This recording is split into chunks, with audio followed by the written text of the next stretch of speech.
The storm that changed everything. When Ethan Cole pulled that bloodied heiress from the twisted wreckage on Highway 9, he had no idea he was about to collide with a destiny that would shatter every assumption about love, worth, and what it truly means to save someone. One storm, one choice, two worlds that should never have met. Tonight I'm sharing a story that proves sometimes the most unlikely rescues happen when we least expect them.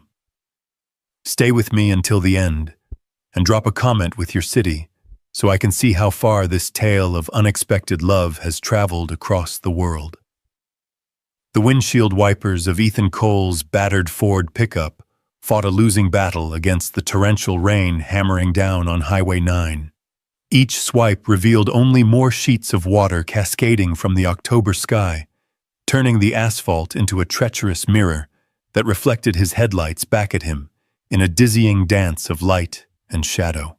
"Come on, old girl," Ethan muttered, gripping the steering wheel tighter as the truck's engine coughed like an old man with too many cigarettes behind him. "Just get me home to Lily." The digital clock on his dashboard glowed a harsh green, 11:47 p.m. Another 16-hour shift at Morrison's auto plant had finally ended, but the overtime pay would cover Lily's school supplies for next month. At 8 years old, his daughter deserved better than hand-me-down everything, even if it meant Ethan running himself ragged to provide it. The radio crackled with weather warnings that he'd already memorized. Flash flood watch, high winds, stay off the roads if possible. But if possible was a luxury that single fathers working double shifts couldn't afford. The bills didn't care about storms, and neither did the rent. Lightning split the sky ahead, illuminating the winding mountain road in stark, brilliant white. For a split second, the world looked like a photograph, negative, everything reversed, alien wrong. Thunder followed immediately, so close that Ethan felt it in his chest, rattling through his ribs like a physical presence. He'd driven this route 1,000 times over the past 3 years, ever since Sarah's accident had left him alone with Lily and a mountain of medical debt that still kept him awake at night. Every curve, every pothole, every mile marker was burned into his memory. But tonight felt different. Tonight, the familiar road seemed to stretch endlessly into darkness, as if the storm had somehow altered the very geography of his world. The heater wheezed warm air that smelled faintly of antifreeze and broken dreams. Ethan reached for his coffee cup, cold now bitter dregs that matched his mood, and took a sip that made him grimace. Gas station coffee at midnight tasted like regret and necessity. His phone buzzed against the passenger seat. A text from Mrs. Rodriguez, Lily's babysitter. "She's sleeping soundly. Sweet dreams about the school play tomorrow. Drive safe, mijo." Ethan's heart clenched with the familiar guilt that shadowed every long day. Lily had been practicing her lines for weeks, reciting them at breakfast, during dinner, even in her sleep. She was playing a sunflower in the 3rd grade production of The Garden of Dreams, a small part that she treated like she was headlining Broadway. "I'll be the tallest sunflower ever, Daddy," she'd announced last week, stretching her skinny arms toward the ceiling of their tiny apartment. "Mrs. Peterson says sunflowers always face the sun no matter what, just like how I always face you when you come home." The memory brought a smile to Ethan's weathered face, the first genuine expression of happiness he'd worn all day.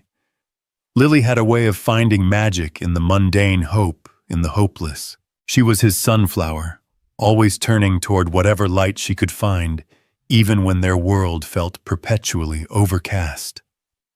Another flash of lightning, this one so bright it hurt his eyes. In that frozen moment of illumination, Ethan saw something that made his heart stop. Metal.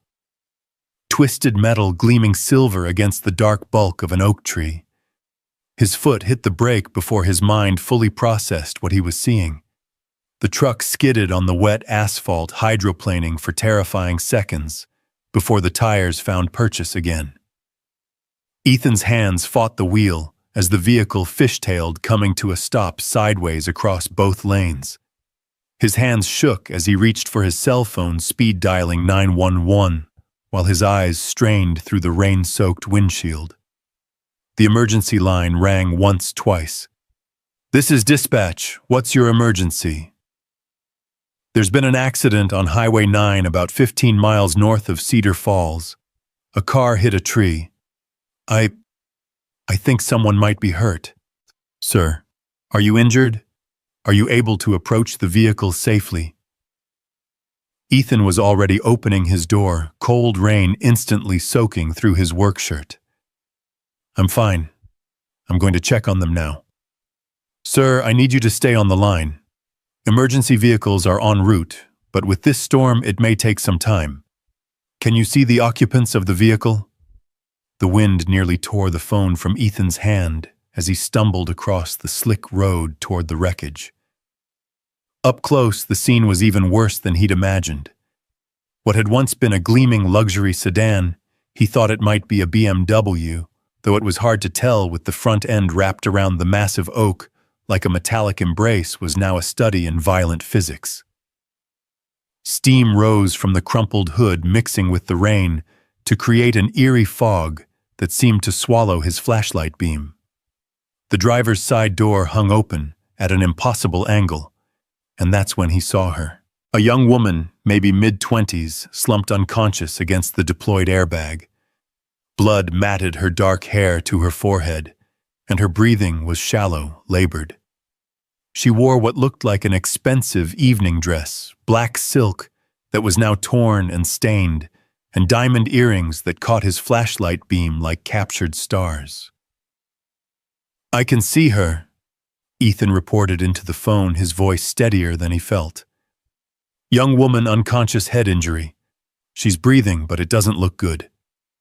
Sir, do not attempt to move her unless the vehicle is in immediate danger of fire or explosion. Check for fuel leaks, but do not—" The acrid smell of gasoline hit Ethan's nostrils, sharp and dangerous. His flashlight beam found a growing pool of liquid beneath the rear of the car, rainbow slick in the LED glow. "There's a fuel leak," he said, his pulse spiking. "I have to get her out. Sir, wait for emergency personnel." But Ethan was already pocketing the phone. He'd worked around cars long enough to know that gasoline plus electrical shorts plus heat equaled disaster.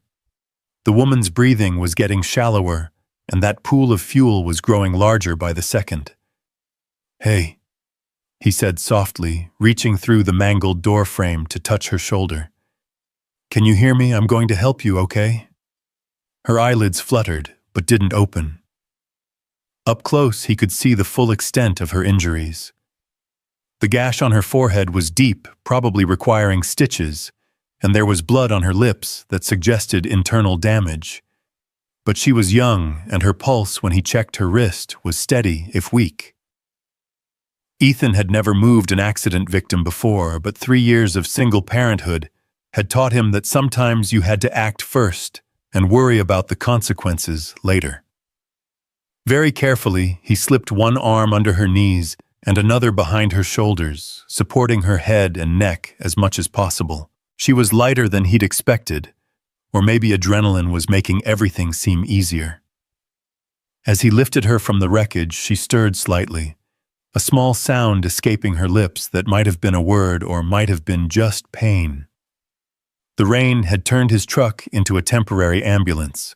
Ethan laid her across the bench seat, using his work jacket as a pillow and the emergency blanket from his glove compartment, a remnant from his more optimistic days when he'd thought he might go camping again to keep her warm. Her eyes opened as he was checking her pulse again, dark brown and unfocused, but aware. She tried to speak, her voice barely a whisper above the storm. She started, then coughed, wincing at the pain. "What happened?" "You were in an accident," Ethan said gently, pulling out his phone to update the dispatcher. "Try not to move too much. Help is on the way." She blinked slowly, her gaze moving around the interior of his truck, taking in the worn upholstery, the child's drawing taped to the dashboard. Lily's latest masterpiece, a family portrait where everyone had purple hair, the stack of overdue bills stuffed into the cup holder. "You pulled me out," she said, and it wasn't a question. The car was leaking gas. It wasn't safe. Something shifted in her expression, a recognition that seemed to cost her significant effort. "You don't know who I am." Ethan frowned. "Should I?" For the first time since he'd found her, she almost smiled. "No," she whispered. "I suppose you wouldn't." The distant wail of sirens cut through the storm, growing louder with each passing second. Red and blue lights began to strobe through the rain, painting the scene in alternating colors of urgency. "They're here," Ethan said, but when he looked back at her, her eyes had closed again. The next 30 minutes passed in a blur of paramedics, police officers, and questions.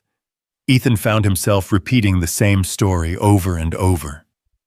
He'd been driving home from work.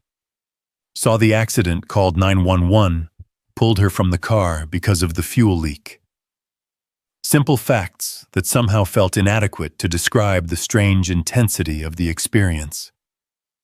"You did the right thing," the lead paramedic told him as they loaded the woman into the ambulance. "That car went up about 10 minutes after we got here. If you hadn't gotten her out when you did..." Ethan watched the ambulance disappear into the storm, its red lights fading like dying embers. The police had taken his statement, the tow truck had hauled away what remained of the luxury sedan, and now he stood alone on the empty highway, with rain still drumming against his shoulders. His truck started on the third try, the engine coughing its familiar protest, before settling into its usual rough idle. As he drove the remaining miles home, Ethan couldn't shake the image of those dark brown eyes, the way she'd looked at him like he was a puzzle she couldn't quite solve. He'd saved someone's life tonight. The thought should have felt significant, heroic even. Instead, it just felt like something that needed doing, like working overtime, or fixing Lily's bicycle, or any of the 1,000 small acts of necessity that made up his days. The apartment complex where he and Lily lived was quiet, most of the windows dark. Ethan climbed the external stairs to their second-floor unit, his work boots heavy on the metal steps. Mrs. Rodriguez had left a note on the kitchen table. "Lily ate all her dinner, even the vegetables. Homework is done. She's excited about tomorrow. You're a good father, Ethan. Sleep well." Ethan crumpled the note, gently adding it to the shoebox, where he kept all of Mrs. Rodriguez's encouraging messages. On nights like this, when exhaustion weighed heavier than hope, those little pieces of paper were proof that he wasn't completely failing at the one job that mattered most. Lily's bedroom door was slightly ajar, and he peered through the gap to check on her. She lay sprawled across her twin bed, arms flung wide like she was trying to hug the entire world in her sleep. Her costume for tomorrow's play hung carefully on the back of her chair, a bright yellow dress with green fabric leaves that Mrs. Rodriguez had helped them sew on last weekend. "My sunflower," Ethan whispered, pulling her blanket up to her chin. She stirred slightly, mumbling something about sunshine and stages, before settling back into deep sleep. In his own room, Ethan sat on the edge of his bed and finally allowed himself to process what had happened. He could still smell the gasoline, still feel the weight of the unconscious woman in his arms, still see those diamond earrings catching the light like tiny pieces of a life he couldn't imagine. She'd been wearing clothes that probably cost more than he made in a month, driving a car that was worth more than his annual salary. Whatever world she came from, it was as far from his as the storm clouds were from the stars they hid. But in that moment, when she'd opened her eyes and looked at him, none of that had mattered. She'd just been someone who needed help, and he'd been someone who could provide it. The math was that simple, that clear. Ethan's phone buzzed with a text from his supervisor. "Heard about the accident on 9. You okay?" "Fine," he typed back. "See you tomorrow." Tomorrow. Another shift, another day of trying to build something resembling security from the rubble of circumstances he couldn't control. But tonight, for the first time in months, Ethan fell asleep thinking about something other than bills and exhaustion. He dreamed of lightning and dark brown eyes of sunflowers that grew tall enough to touch the storm clouds, and of a voice whispering, "Thank you," in the darkness between thunder and dawn. Outside, the storm finally began to fade, leaving behind only the gentle sound of rain against the windows and the promise of morning light that would reveal whatever the night had changed. In a few hours, Lily would wake up excited about her school play, Mrs. Rodriguez would arrive with her usual maternal efficiency, and Ethan would begin another day in his carefully constructed routine. But something fundamental had shifted in those moments on Highway 9.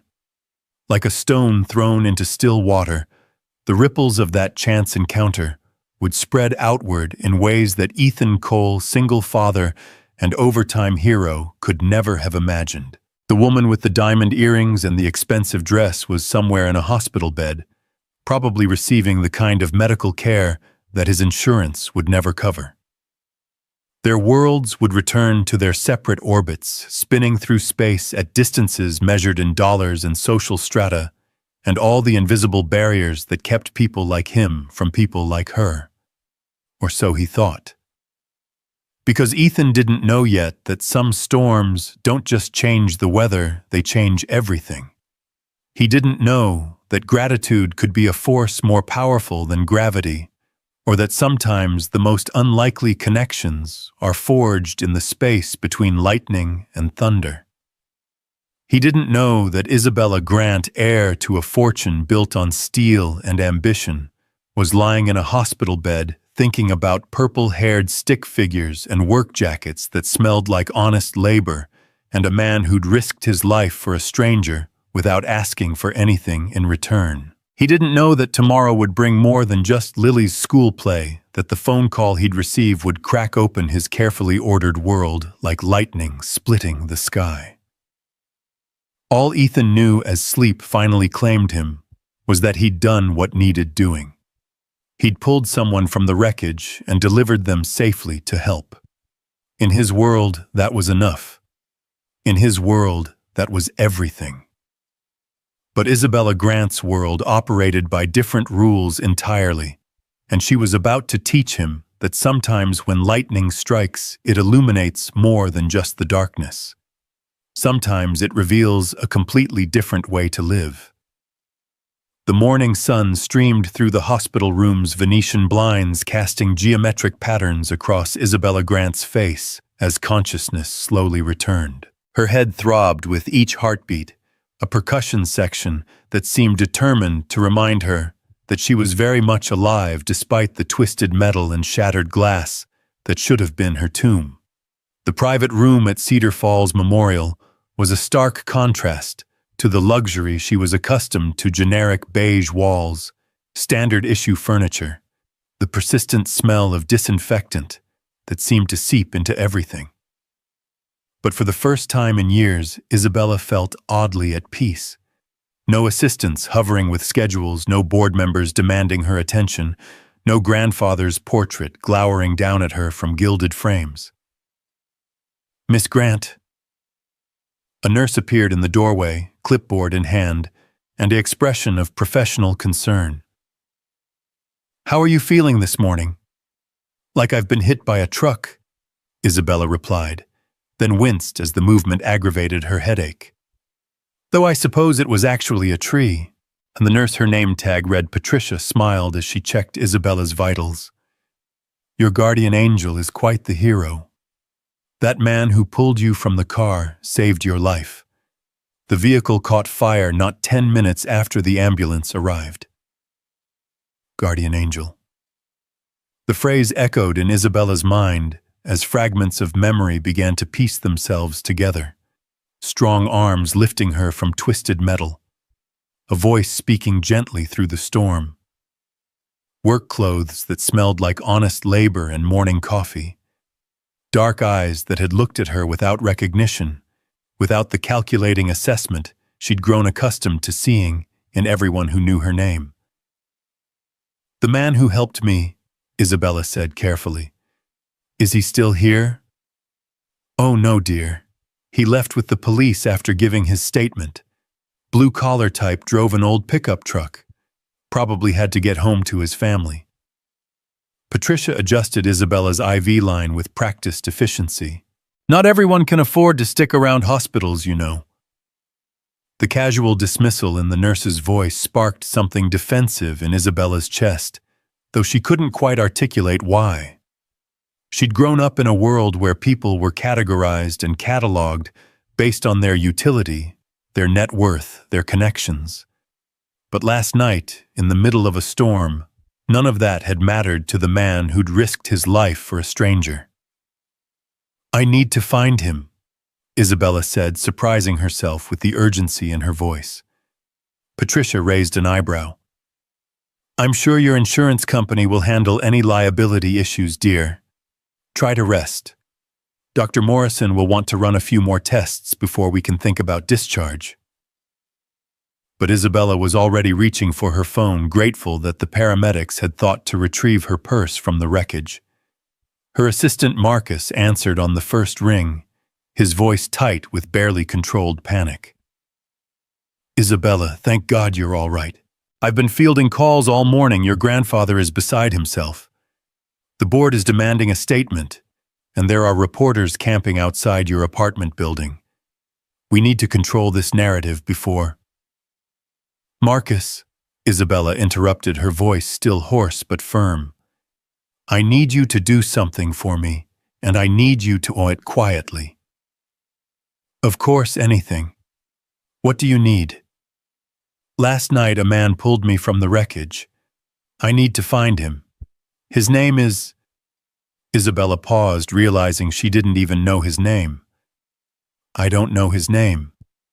But he was driving an old Ford pickup, probably lives in the Cedar Falls area.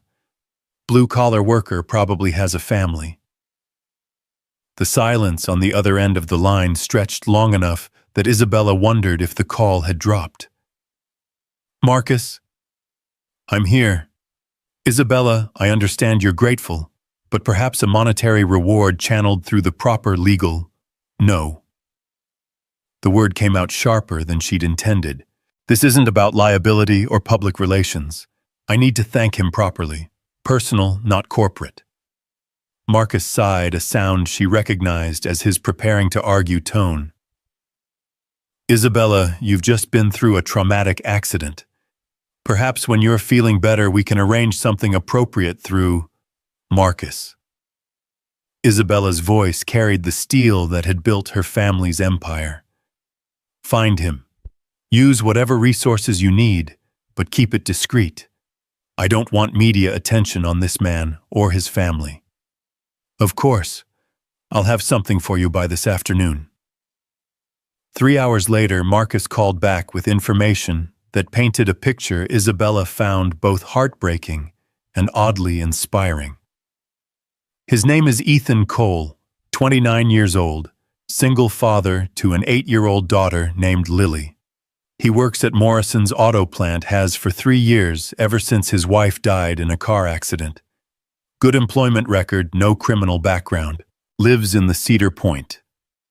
Apartments on Elm Street. Quite frankly, Isabella, he's exactly what he appears to be, a working man trying to make ends meet. Isabella stared out the hospital window at the small town spread below her. She'd grown up in a world where everyone had an angle, where kindness always came with a price tag attached. The idea that someone might risk their life for a stranger simply because it was the right thing to do felt almost foreign. What about his financial situation? Struggling from what I can determine. Medical debt from his wife's illness, living paycheck to paycheck. His daughter attends public school, they rent a 2-bedroom apartment. He works overtime whenever it's available. The picture Marcus painted was so far removed from Isabella's experience that it might as well have been describing life on another planet. She tried to imagine what it would feel like to worry about rent, to work 16-hour shifts, just to keep the lights on, to measure your success in terms of school supplies and grocery bills rather than quarterly earnings. "I want to meet him," Isabella said suddenly. Isabella, I really don't think, not as Isabella Grant, heiress to Grant Industries, just as someone who wants to say thank you. "That's impossible. Your face has been in Fortune magazine, the Wall Street Journal. There's no way you could meet him without—" "Then I'll figure out a way." The plan that began forming in Isabella's mind was simultaneously simple and completely insane. But as she sat in that sterile hospital room surrounded by the trappings of a life that had begun to feel more like a beautifully appointed prison, idea of stepping outside her gilded cage felt like the first real breath she'd taken in years. 2 days later, Ethan Cole was getting home from another double shift when he found the envelope slipped under his apartment door. His name was written on the front in elegant handwriting, but there was no return address, no postmark. Inside was a simple note: "Mr. Cole, I would very much like to thank you in person for saving my life. If you're willing, please meet me tomorrow at 2 p.m. at Murphy's Diner on Main Street. I'll be the woman in the blue coat. IG." Ethan read the note 3 times, trying to process the implications. She'd found him, somehow tracked him down to his apartment. The thought should have been unsettling, but instead he found himself oddly curious about the woman with the diamond earrings who'd looked at him like he was a puzzle she couldn't solve. "Daddy, who's the letter from?" Lily appeared at his elbow, still wearing her sunflower costume from the school play that afternoon. The performance had been a triumph. She'd remembered every line, beamed through every song, and taken her bow like she was accepting an Oscar. "Just someone I helped the other night," Ethan said, tucking the note into his pocket. "How was the play?" Lily launched into an animated recap of the afternoon's events, complete with dramatic reenactments and detailed descriptions of every costume, every song, every moment of what she clearly considered her theatrical debut. Ethan listened with the practiced attention of a father who'd learned that the small moments were often the most important ones. But even as he made dinner and helped Lily with her homework and read her bedtime story, his mind kept returning to the note. The handwriting was educated, expensive, the kind of penmanship that came from private schools and careful cultivation. But the message itself was simple, direct, almost humble. The next afternoon found Ethan standing outside Murphy's Diner, second-guessing his decision to come. The diner was a Cedar Falls institution, the kind of place where everyone knew everyone and strangers were noticed immediately. If he was meeting the woman from the accident, their conversation would be the topic of discussion for weeks. He almost turned around twice before finally pushing through the door. The familiar smell of coffee and bacon grease welcomed him, along with the low hum of conversation from the lunch crowd. Most of the faces were familiar. Murphy's drew the same crowd of retirees, shift workers, and local business owners day after day. But sitting in a corner booth, wearing a simple blue coat and looking oddly nervous, was a woman who definitely didn't belong to Cedar Falls' usual demographic. Isabella looked up as he approached, and Ethan felt the same strange recognition he'd experienced on the storm-soaked highway. Without the blood and the rain and the urgency of the moment, he could see that she was beautiful in a way that seemed almost too polished for the real world. But her eyes held the same vulnerability. He remembered the same gratitude that had seemed so out of place with her expensive clothes. "Mr. Cole." She half rose from her seat, extending a hand. "I'm Isabella. Thank you for coming." Her handshake was firm, direct, but Ethan could feel the slight tremor that suggested she was more nervous than she appeared. He slid into the booth across from her, noting that she'd already ordered coffee black like his own preference. "I wasn't sure you'd come," Isabella said, wrapping her hands around her mug like she needed the warmth. I almost didn't. Ethan studied her face, looking for some clue about what she wanted from him. You went to a lot of trouble to find me. I needed to thank you properly. What you did, pulling me from that car, she paused, seeming to struggle with words. I'm alive because you were willing to risk your own safety for a complete stranger. Ethan shrugged, uncomfortable with the praise. Anyone would have done the same thing. No, Isabella said quietly. They wouldn't have. Most people would have called 911 and waited for help to arrive. You didn't hesitate. The conviction in her voice surprised him. She spoke like someone who'd thought deeply about human nature, who'd perhaps been disappointed by it more often than not.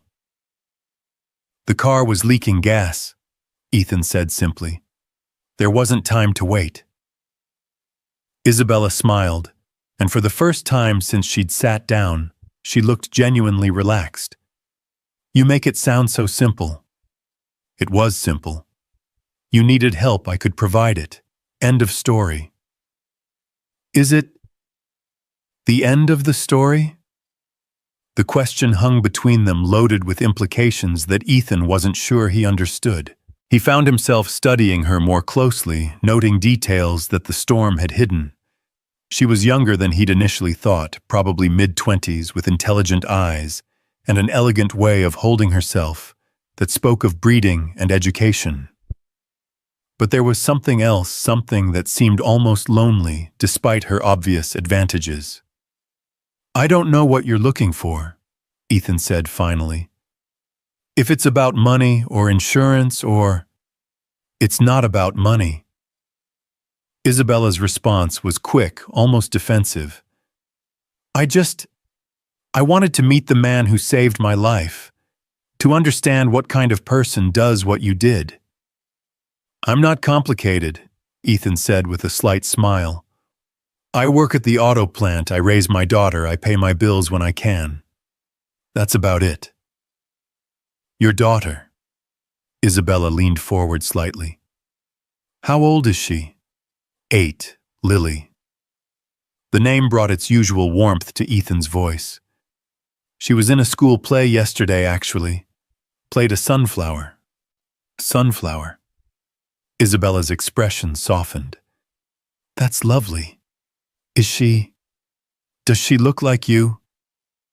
Ethan pulled out his phone, scrolling to his favorite picture of Lily, taken last weekend at the park, her face scrunched up in concentration as she tried to blow a dandelion clear of seeds in one breath.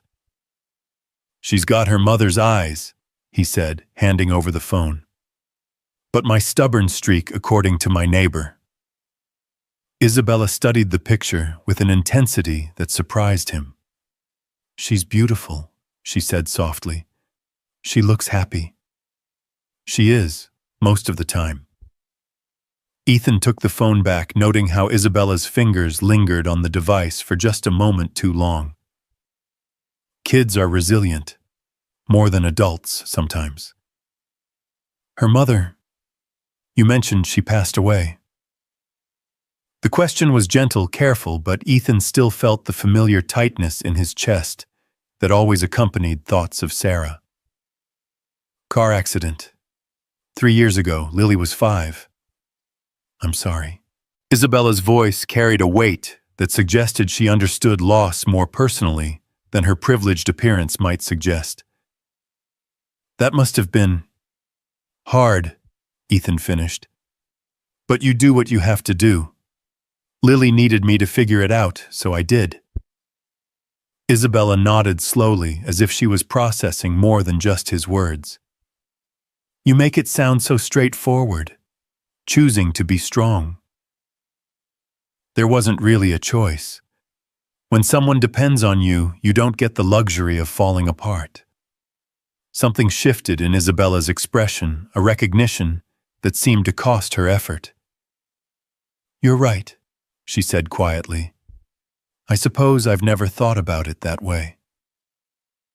They sat in comfortable silence for a moment, the background noise of the diner filling the space between them.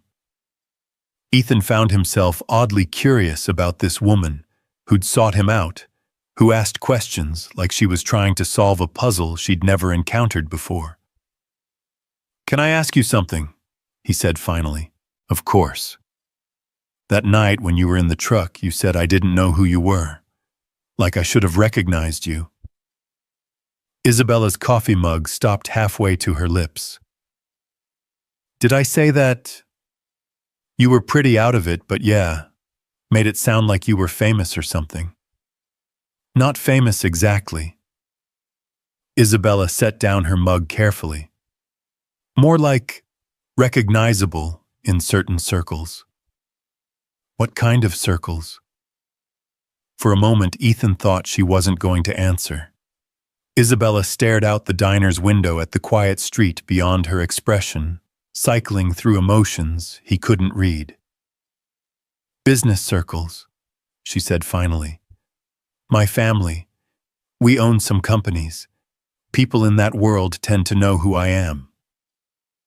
It was clearly an oversimplification, but Ethan didn't push. Everyone had parts of their life they preferred to keep private, and he was hardly in a position to judge anyone for maintaining boundaries. "Must be nice," he said instead. "Having that kind of security." Isabella's laugh was short, bitter. "Security is one word for it." The response intrigued him, but before he could ask what she meant, Isabella was checking an expensive watch that probably cost more than Ethan made in 6 months. "I should go," she said, but made no move to leave. "I'm sure you need to get back to Lily." "She's at school for another hour," Ethan said. "And I don't start my shift until 6. You work nights." "Sometimes. Depends on what's available. Overtime pays better and you need the money." Isabella's voice held no judgment, just understanding. "Yeah, I need the money." Isabella was quiet for a long moment, seeming to wrestle with something internal. When she spoke again, her voice was carefully controlled. "Mr. Cole, Ethan, what if I told you there was a way to change that, to not have to worry about overtime shifts and medical bills and whether you can afford school supplies?" Ethan felt his defenses rising. "I'd say that sounds like the beginning of a conversation I don't want to have." "It's not what you think." "Then what is it?" Ethan's voice sharpened. "Because in my experience, when someone starts talking about easy money, it's usually not as easy as they make it sound." Isabella raised her hands in a gesture of surrender. "You're right. I'm sorry. I hate seeing good people struggle when there are resources available to help. I don't need charity." "I know you don't." Isabella's response was immediate, certain. "What you did for me wasn't about charity or expectation of reward. It was just decent human kindness. But that doesn't mean you have to suffer because you're too proud to accept help." Ethan studied her face, trying to read the motives behind her words. There was sincerity there, but also something else, a kind of desperate earnestness that suggested this conversation mattered to her in ways he didn't understand. "Why?" he asked finally. "Why does this matter to you?" Isabella's composure cracked, just slightly, revealing something vulnerable underneath. "Because," she said quietly, "I've been surrounded by people my entire life who would step over a stranger to protect their own interests. You literally pulled a stranger from a burning car without knowing anything about her except that she needed help. Do you have any idea how rare that is?" The raw honesty in her voice caught Ethan off guard. This wasn't the polished woman who'd walked into the diner. This was someone struggling with concepts that should have been simple but apparently weren't in her world. "Maybe you're spending time with the wrong people," Ethan said gently. Isabella's smile was sad. "Maybe I am." She reached into her purse and pulled out a business card, writing something on the back before sliding it across the table. "That's my number," she said. Not my business number, my personal cell phone. If you ever need anything, anything at all, please call me. And I mean that, Ethan. Anything. Ethan picked up the card, noting that the front was elegantly simple, just a name and phone number, no company logo or title. The back had a number written in the same careful handwriting as the note. "I'm not looking for a handout," he said carefully. "I know, but maybe I'm looking for something I can't buy." Isabella stood pulling on her coat, with movements that seemed suddenly urgent. "Thank you for meeting me, Ethan. And thank you again for saving my life." She was halfway to the door before Ethan called after her. "Isabella." She turned back, hope flickering across her features. "For what it's worth," Ethan said, "you seem like good people, too." The smile that spread across Isabella's face was radiant, transforming her from merely beautiful to something approaching luminous. "Thank you," she whispered, and then she was gone, leaving only the faint scent of expensive perfume and the echo of a conversation that felt far more significant than its surface would suggest. Ethan sat in the booth for another 10 minutes, turning the business card over in his hands and trying to process what had just happened. The woman who'd sought him out was clearly wealthy, educated, probably connected to circles of power and influence that were as foreign to him as life on Mars. But underneath all that polish and privilege, she'd seemed almost hungry for the kind of simple human connection that he took for granted. He thought about Lily, about the bills stacked on his kitchen counter, about the constant calculations that governed his daily life, whether to buy groceries or pay the electric bill, whether to take Lily to McDonald's or save the money for her school field trip. The idea that Isabella's offer might provide a way out of that endless juggling act was tempting in ways he didn't want to acknowledge. But Ethan had learned through hard experience that there was no such thing as free money, and help from strangers, especially wealthy strangers, usually came with strings attached that weren't visible until you were already tangled up in them.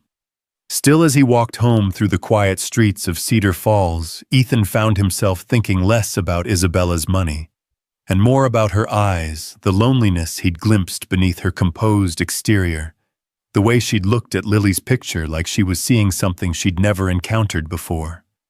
Lily was waiting for him when he got home, bouncing with excitement about her day at school, and full of questions about where he'd been. "I had coffee with the lady from the accident," Ethan explained as they started dinner together. "The one you saved." Lily's eyes went wide. "Is she okay? Was she pretty? Did she say thank you?" "She's fine. Yes, she was pretty, and yes, she said thank you many times." "Good."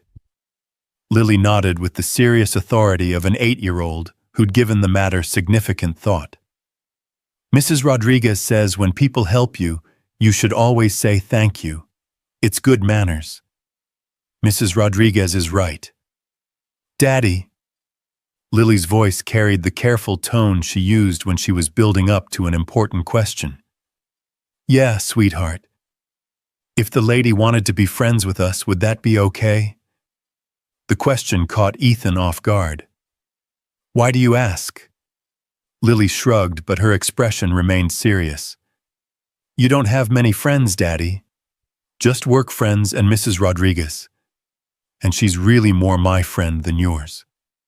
The observation stung because it was accurate. Since Sarah's death, Ethan's world had contracted to work Lily and the handful of necessary interactions that kept their small family functioning.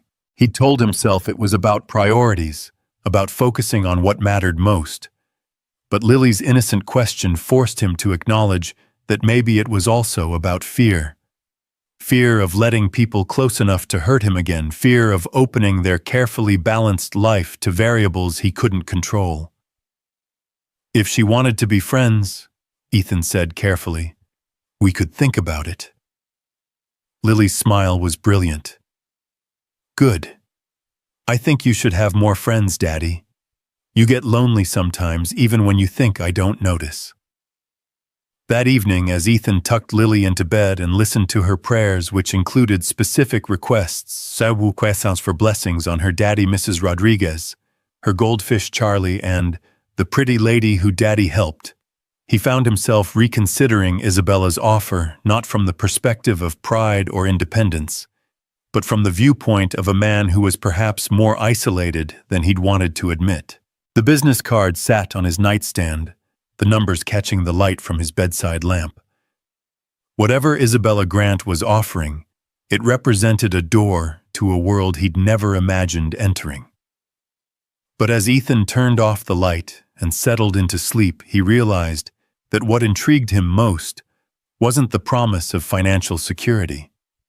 It was the possibility that somewhere in that world of wealth and privilege, there was a woman who looked at acts of simple human kindness like they were miracles, who seemed to value authenticity more than advantage, and who might be just as lonely in her gilded world as he was in his practical one.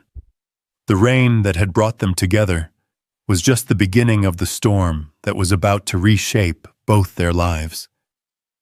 The next few days passed with Isabella's business card burning a hole in Ethan's wallet, like a constant reminder of possibilities he wasn't sure he should explore. He found himself pulling it out at odd moments during his lunch break at the plant, while waiting for Lily's school bus in the quiet hours after she'd gone to bed, when the apartment felt too small and the future felt too uncertain. Thursday evening brought the kind of minor crisis that had become routine in Ethan's carefully budgeted life. Lily's backpack zipper had finally given up after months of faithful service splitting apart, just as she was getting ready for school and spilling her books across the apartment floor. "Daddy, I can't go to school with a broken backpack," Lily announced with the gravity of someone facing a genuine catastrophe. "Tommy Martinez will make fun of me again."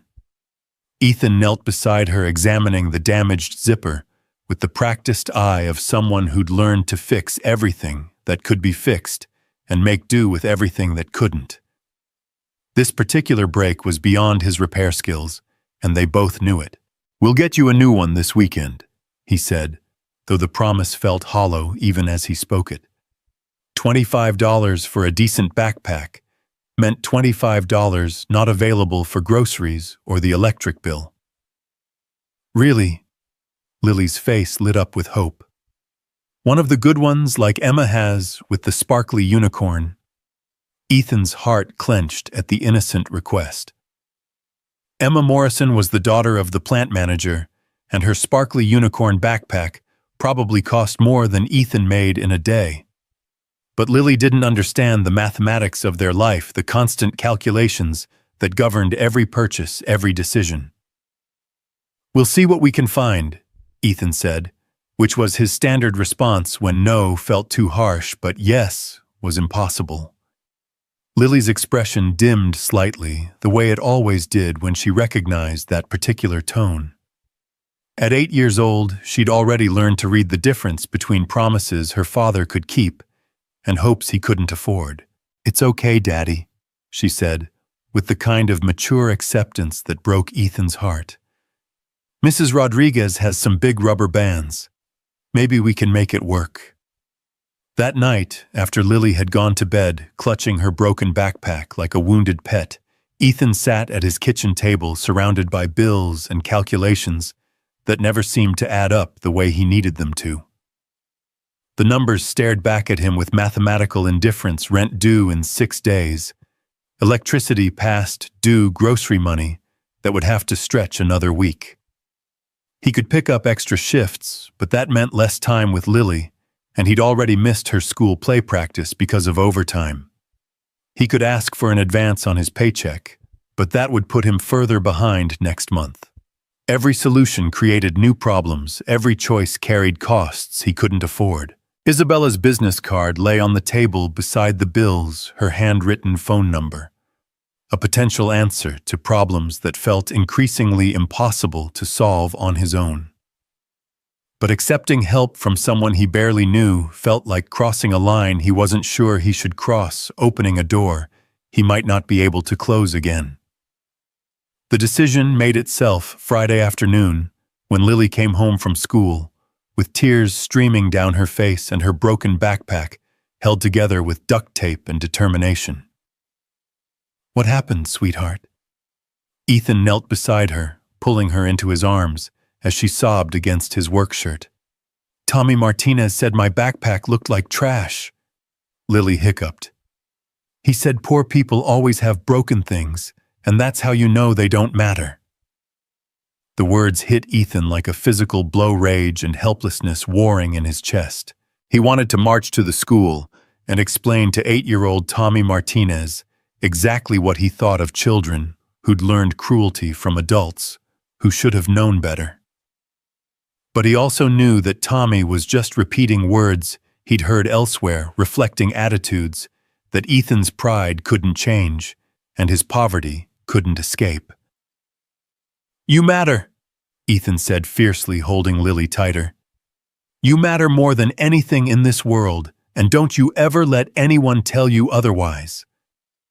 "But he's right about our things being broken," Lily whispered. "Everything we have is old or broken or not as good as what other kids have." The truth in her observation cut deeper than any insult could have. Ethan had worked so hard to shield Lily from the realities of their financial situation, but an 8-year-old's world was full of comparisons, full of markers that announced status as clearly as billboards. That evening after Lily was asleep, Ethan pulled out Isabella's card and stared at the numbers for a long time before finally dialing. She answered on the second ring, her voice carrying a note of surprise and something that might have been relief. "Ethan, is everything okay?" "I'm sorry to call so late," he began, then stopped, unsure how to continue. "It's not late. I was hoping you'd call." The admission hung between them, honest and vulnerable, in a way that made Ethan's decision feel less like surrender and more like possibility. "You said if I needed anything," he started, then stopped again, the words catching in his throat. "I meant it," Isabella said softly. "Whatever you need, Ethan, just tell me." So he did. He told her about Lily's backpack and Tommy Martinez's casual cruelty. He told her about the bills on his kitchen table and the calculations that never worked out. He told her about the choice between groceries and electricity, between Lily's happiness and his pride. Isabella listened without interruption, without judgment, without the patronizing sympathy he'd learned to expect from people who'd never had to choose between necessities. "Can I see you tomorrow?" she asked when he'd finished. "There's something I'd like to show you and someone I'd like you to meet." "Isabella, I don't want charity. I know you don't. But will you trust me just for one day?" Something in her voice made Ethan pause. There was an urgency there, a need that seemed to have little to do with his problems and everything to do with hers.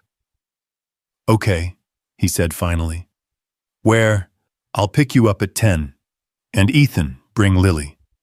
Saturday morning brought crisp autumn air and the kind of blue sky that made everything seem possible. Ethan and Lily waited outside their apartment building, both dressed in their best clothes, which weren't much, but were clean and carefully pressed.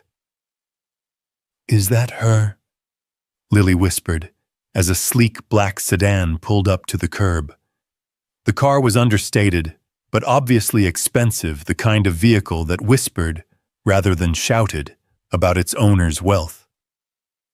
Isabella emerged from the driver's side wearing jeans and a simple sweater that probably cost more than Ethan's monthly rent, but looked casual enough to put them at ease. "You must be Lily," Isabella said, approaching with a smile that seemed genuine rather than polite. "I've heard so much about you." Lily stepped slightly behind Ethan, suddenly shy in the presence of someone who moved with the kind of confidence that money and education provided.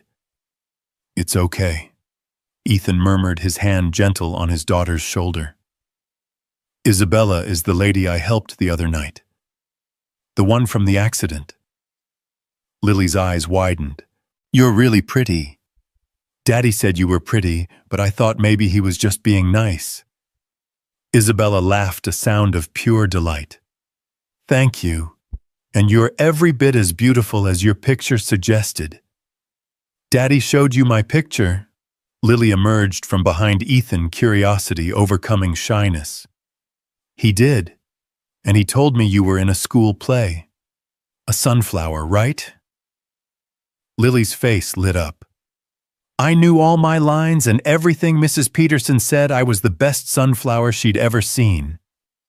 I'm sure you were. Isabella's attention was completely focused on Lily, without the distracted air that many adults adopted when talking to children.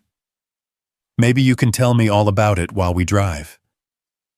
The destination turned out to be 20 minutes outside Cedar Falls, in a part of the county Ethan had driven through, but never explored. The landscape shifted from industrial to rural, to something that could only be described as pastoral rolling hills dotted with horses, perfect white fences that seemed to stretch for miles, houses that were too grand to be called homes, and too elegant to be called mansions. Where are we going? Ethan asked, beginning to feel out of his depth.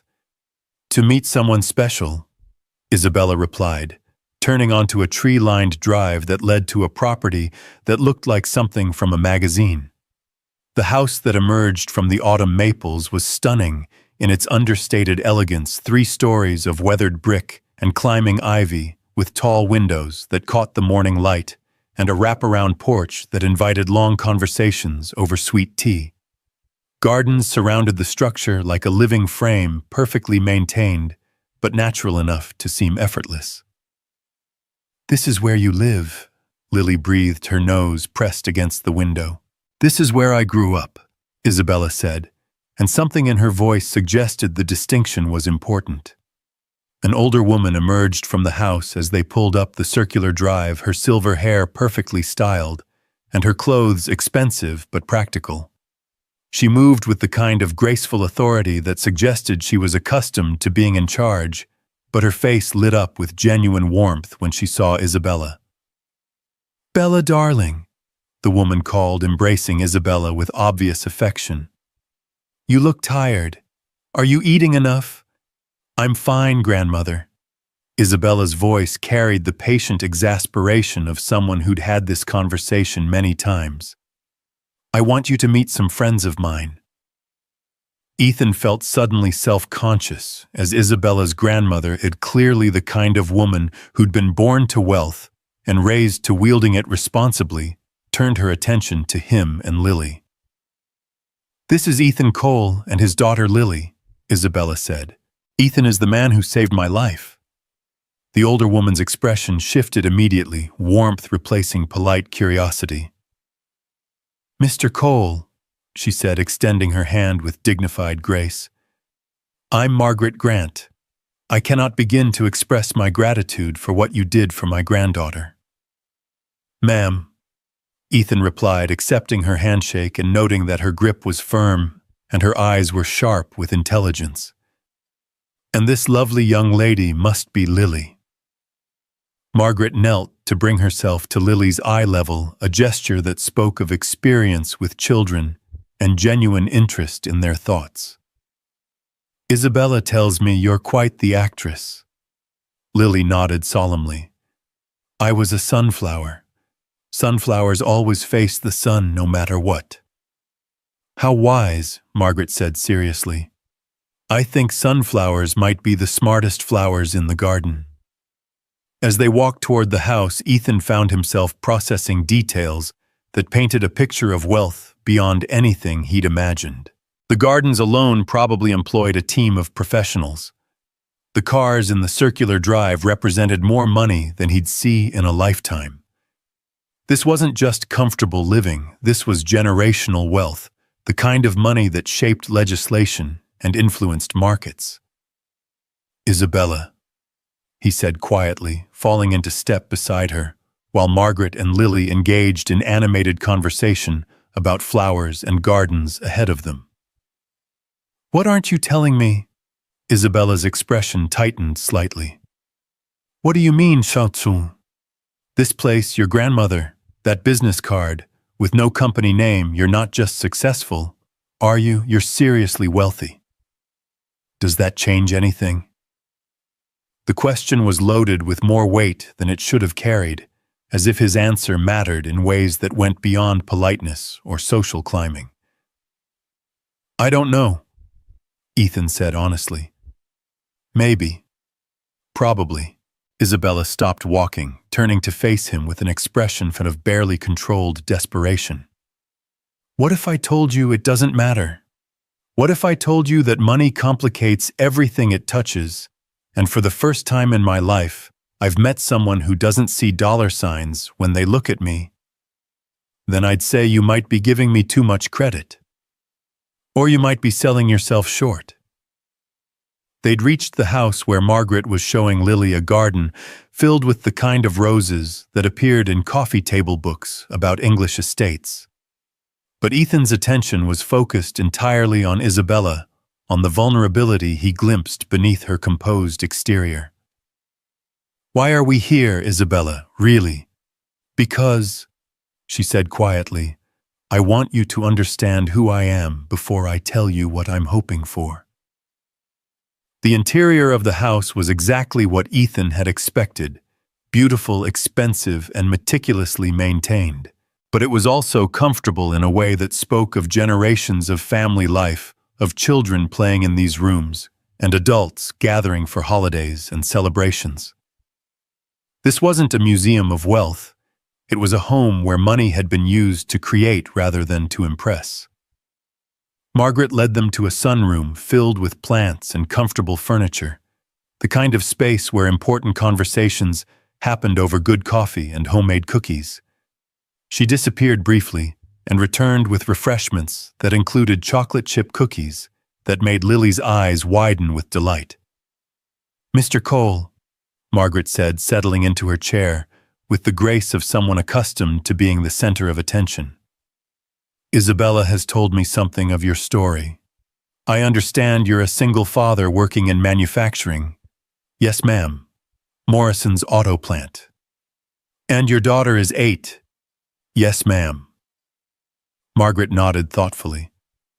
Raising a child alone must present considerable challenges. Ethan glanced at Isabella, wondering where this conversation was leading. We manage. I'm sure you do. But managing and thriving are different things, aren't they? The observation was gentle but pointed, delivered with the kind of directness that suggested Margaret Grant was accustomed to getting to the heart of matters without wasting time on pleasantries. Mrs. Grant, Ethan said carefully, I appreciate your hospitality, but if this is about charity, it's not. Margaret's interruption was firm but not unkind. This is about opportunity, Mr. Cole, and perhaps about saving my granddaughter from a life that's slowly suffocating her. Isabella's coffee cup rattled against its saucer as she set it down too quickly. Grandmother, no Bella. It's time someone said what needs to be said. Margaret's attention returned to Ethan. My granddaughter is 26 years old, brilliant, capable, and completely miserable. She has everything money can buy, and nothing that money can't touch. She sits on the boards of 5 companies, manages a charitable foundation, worth more than most countries' annual budgets, and hasn't had a genuine friend since boarding school. Grandmother, please. She called me 3 days ago and talked for 2 hours about a man who pulled her from a car wreck without asking her name, her net worth, or what she could do for him in return. For the first time in years, she sounded alive. The silence that followed was heavy with implications. Lily, oblivious to the undercurrents, had discovered a collection of art books and was absorbed in pictures of paintings that probably cost more than most people's houses. What are you suggesting? Ethan asked finally. I'm suggesting, Margaret said, that perhaps you and my granddaughter might have more to offer each other than either of you realizes. Isabella stood abruptly, her composure finally cracking. This isn't how I wanted to do this. Then how did you want to do it? Margaret's voice was gentle, but relentless. Continue meeting in diners and pretending you're someone you're not. String him along with vague offers of help while you figure out how to explain that your personal net worth could probably buy his entire town. That's not what I was doing. Then what were you doing, darling? Isabella's hands clenched into fists at her sides, and for a moment Ethan could see past the polish and breeding to the young woman underneath, someone struggling with forces she couldn't control, trapped by advantages that felt more like prisons. I was trying to figure out how to tell someone that I'm falling in love with him without scaring him away with everything I represent, Isabella said, her voice barely above a whisper. The admission hung in the air like a challenge, raw and honest and completely unexpected. Ethan felt his world shift slightly on its axis, all his assumptions about Isabella's motives suddenly requiring recalibration. Isabella, he started. Don't. She held up a hand, tears threatening at the corners of her eyes. Don't say anything yet. Just let me explain. She moved to the window, looking out at gardens that represented a lifetime of privilege and security. I've been proposed to 7 times, she said quietly. 5 business arrangements disguised as romance, 1 genuine fortune hunter, and 1 man who actually loved me but couldn't handle the pressure of what dating me meant for his life. Ethan found himself listening with an attention that felt almost physical, as if her words were reshaping something fundamental in his understanding of who she was. I've never met anyone who looked at me and saw just Isabella, someone who would risk their life for me without knowing my name, who would sit in a diner and talk about their daughter without calculating what I might be able to do for them. She turned back to face him, her composure completely gone now. You make me feel normal, Ethan. Like I'm worth saving for reasons that have nothing to do with my bank account. You are worth saving, Ethan said softly. Anyone would have. No. Isabella's interruption was fierce.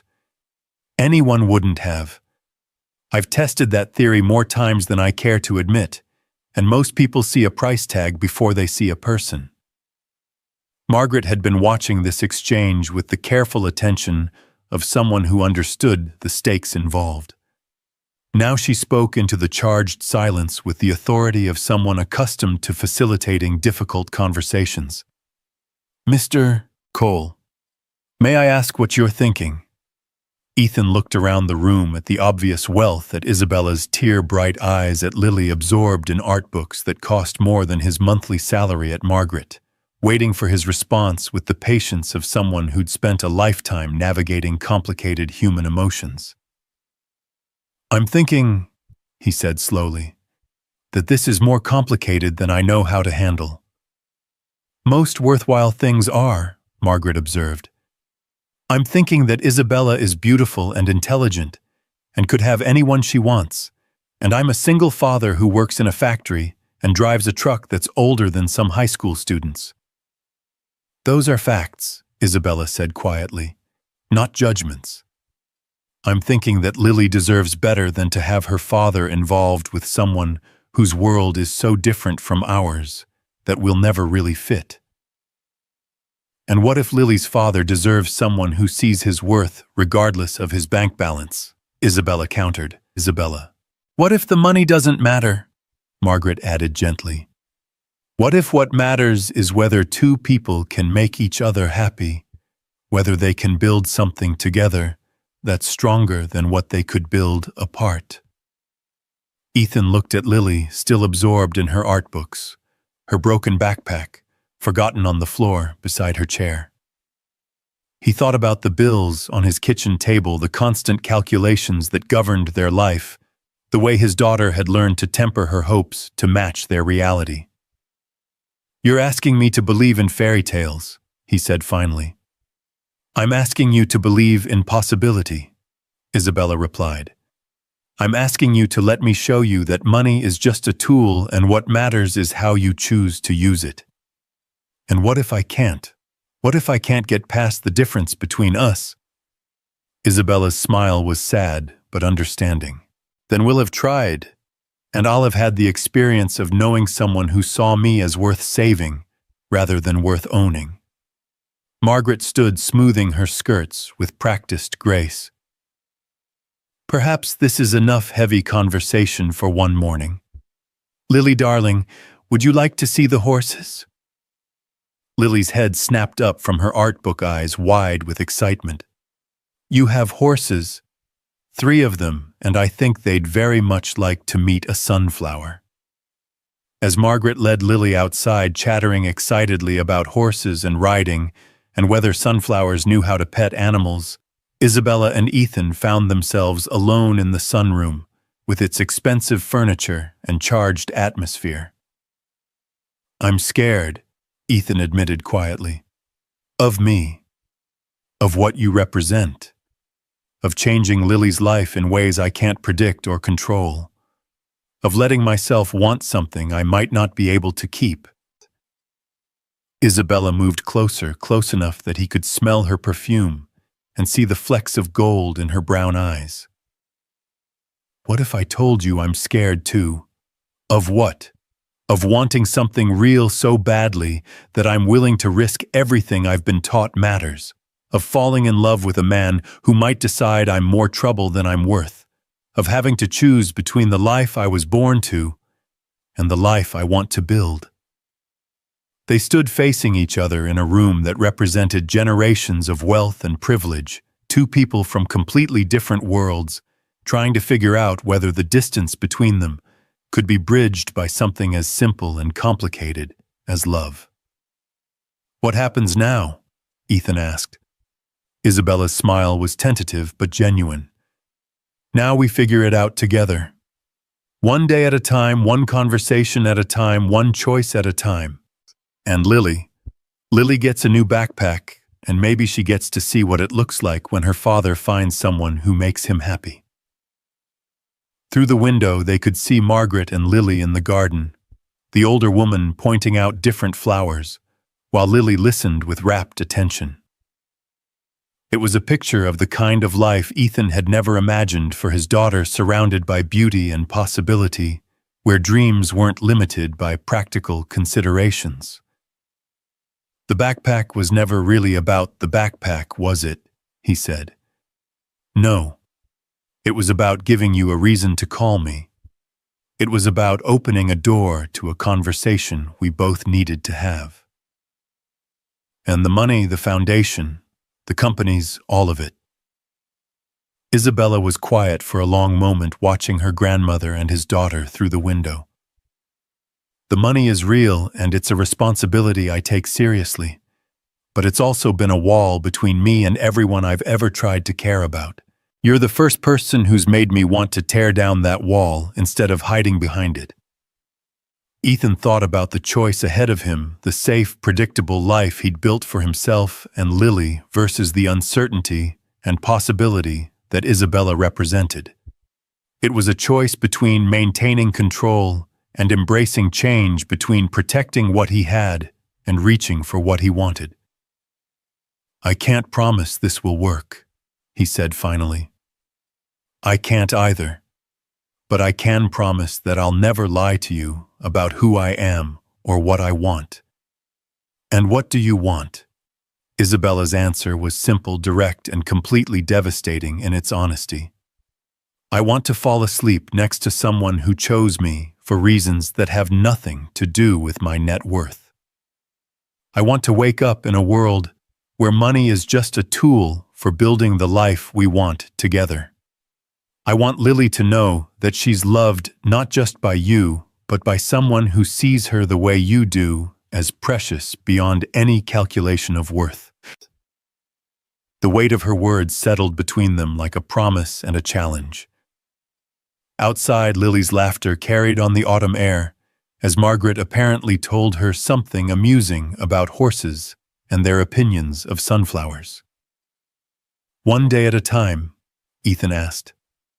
One day at a time, Isabella confirmed. And in that moment, standing in a room that represented everything he'd never had and everything he'd never thought to want, Ethan Cole made the choice to believe in possibility over probability, in hope over fear, in love over logic. It was the second time in a week that he'd chosen to rescue someone. This time he was beginning to suspect they might end up rescuing each other. The decision to trust possibility over fear felt monumental in that sunlit room. But the real test came in the weeks that followed, when the weight of their different worlds pressed against the fragile hope they'd built together. Isabella had insisted on starting small dinners at modest restaurants, afternoon walks through Cedar Falls' quiet downtown, simple moments that felt precious precisely because they were ordinary. But even simple moments carried complications when one person's idea of casual dining involved restaurants where Ethan checked prices twice before ordering, while the other had never considered cost as a factor in any decision. Isabella learned to suggest places that wouldn't make Ethan uncomfortable, while Ethan struggled with the knowledge that she was carefully managing their activities to accommodate his financial reality.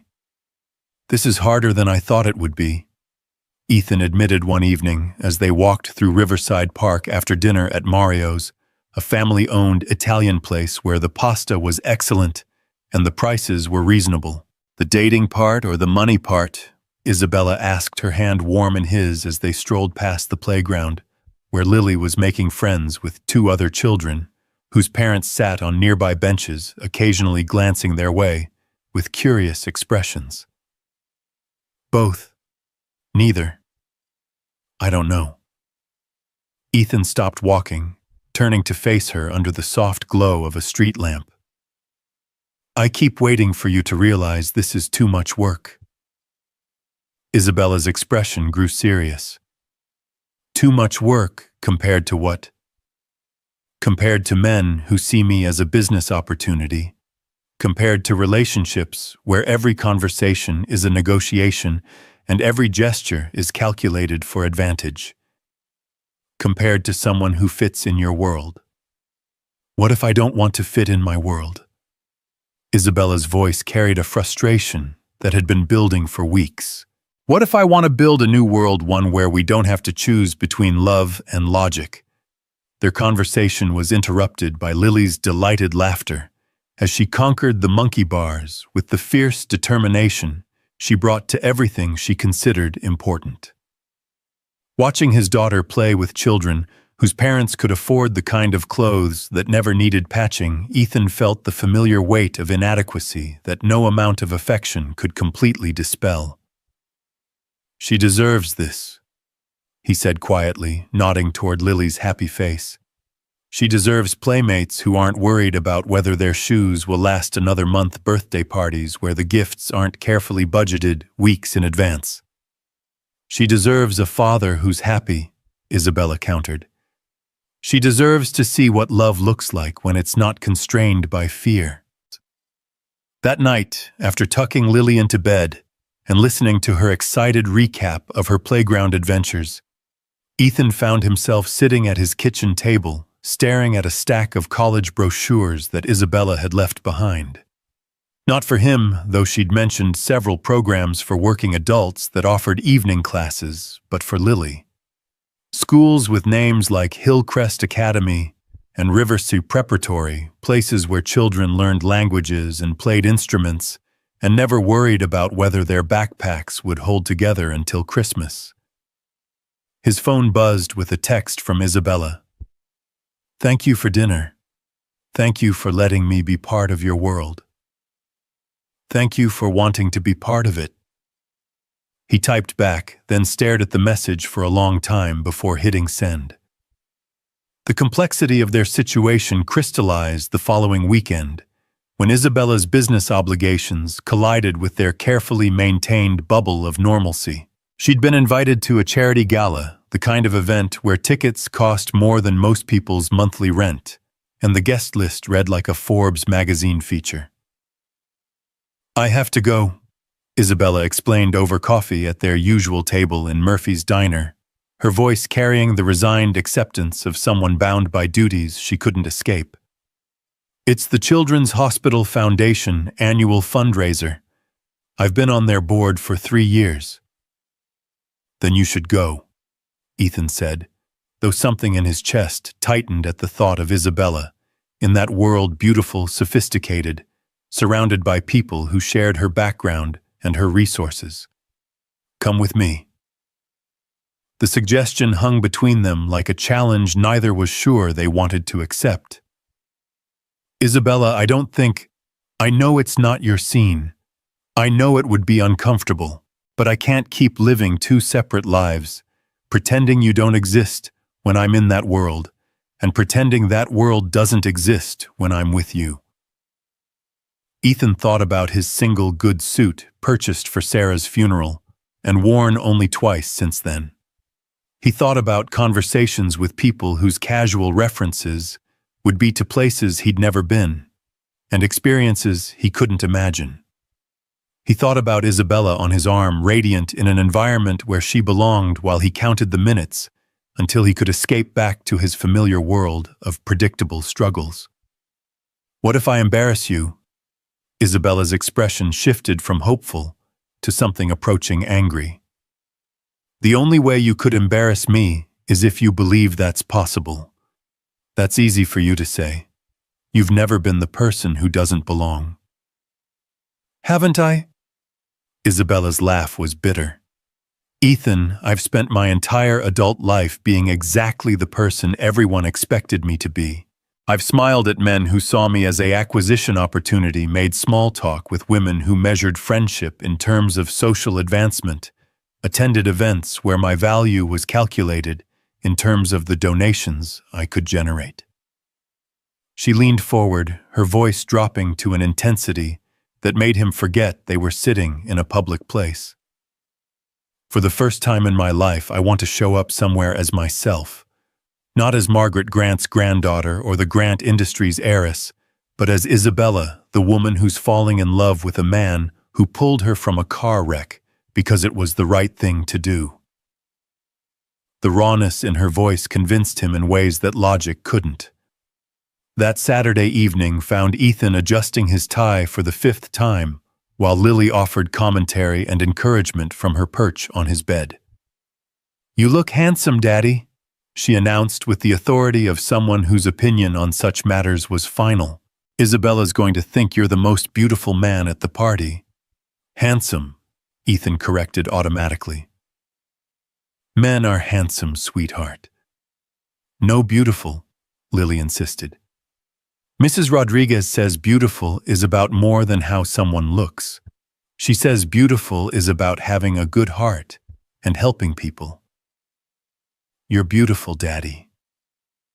The simple wisdom of an 8-year-old's perspective gave Ethan the courage he needed to face an evening that felt more daunting than any overtime shift he'd ever worked. Isabella arrived precisely on time, stepping out of her car, wearing a dress that transformed her from the woman he'd grown comfortable with into someone who besomanged in magazines and museum galas. The deep blue silk seemed to catch and hold light, while diamonds at her throat and ears reminded Ethan of the night he'd first seen her bleeding and unconscious, but still wearing jewelry that cost more than his annual salary. "You clean up well, Mr. Cole," she said with a smile that managed to be both elegant and mischievous. "You're stunning," Ethan replied, then felt heat rise in his cheeks at the inadequacy of the word. Lily appeared in the doorway, eyes wide with amazement. "Isabella, you look like a princess." "Thank you, sweetheart, but I think your daddy looks even better."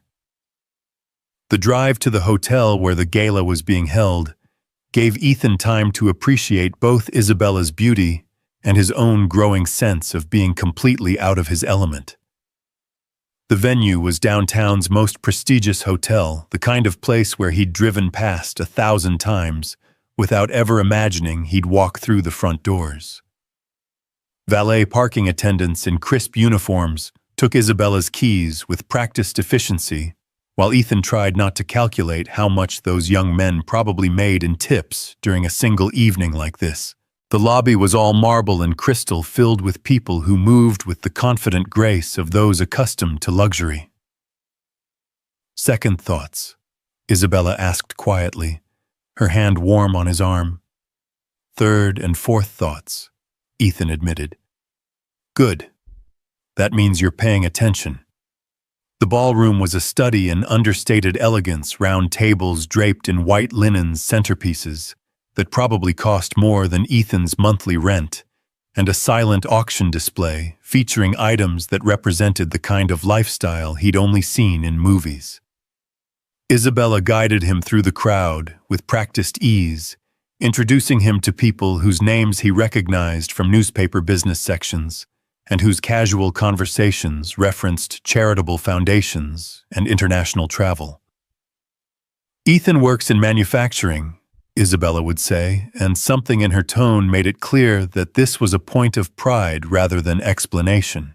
Most people were polite, though Ethan caught the subtle glances and careful assessments that suggested they were trying to place him in their social calculus. He was obviously with Isabella, obviously important to her in some way, but equally obviously not from their world. "And how did you two meet?" asked Patricia Whitmore, a woman whose jewelry could probably fund Lily's college education. "He saved my life," Isabella said simply, her hand finding Ethan's and squeezing gently.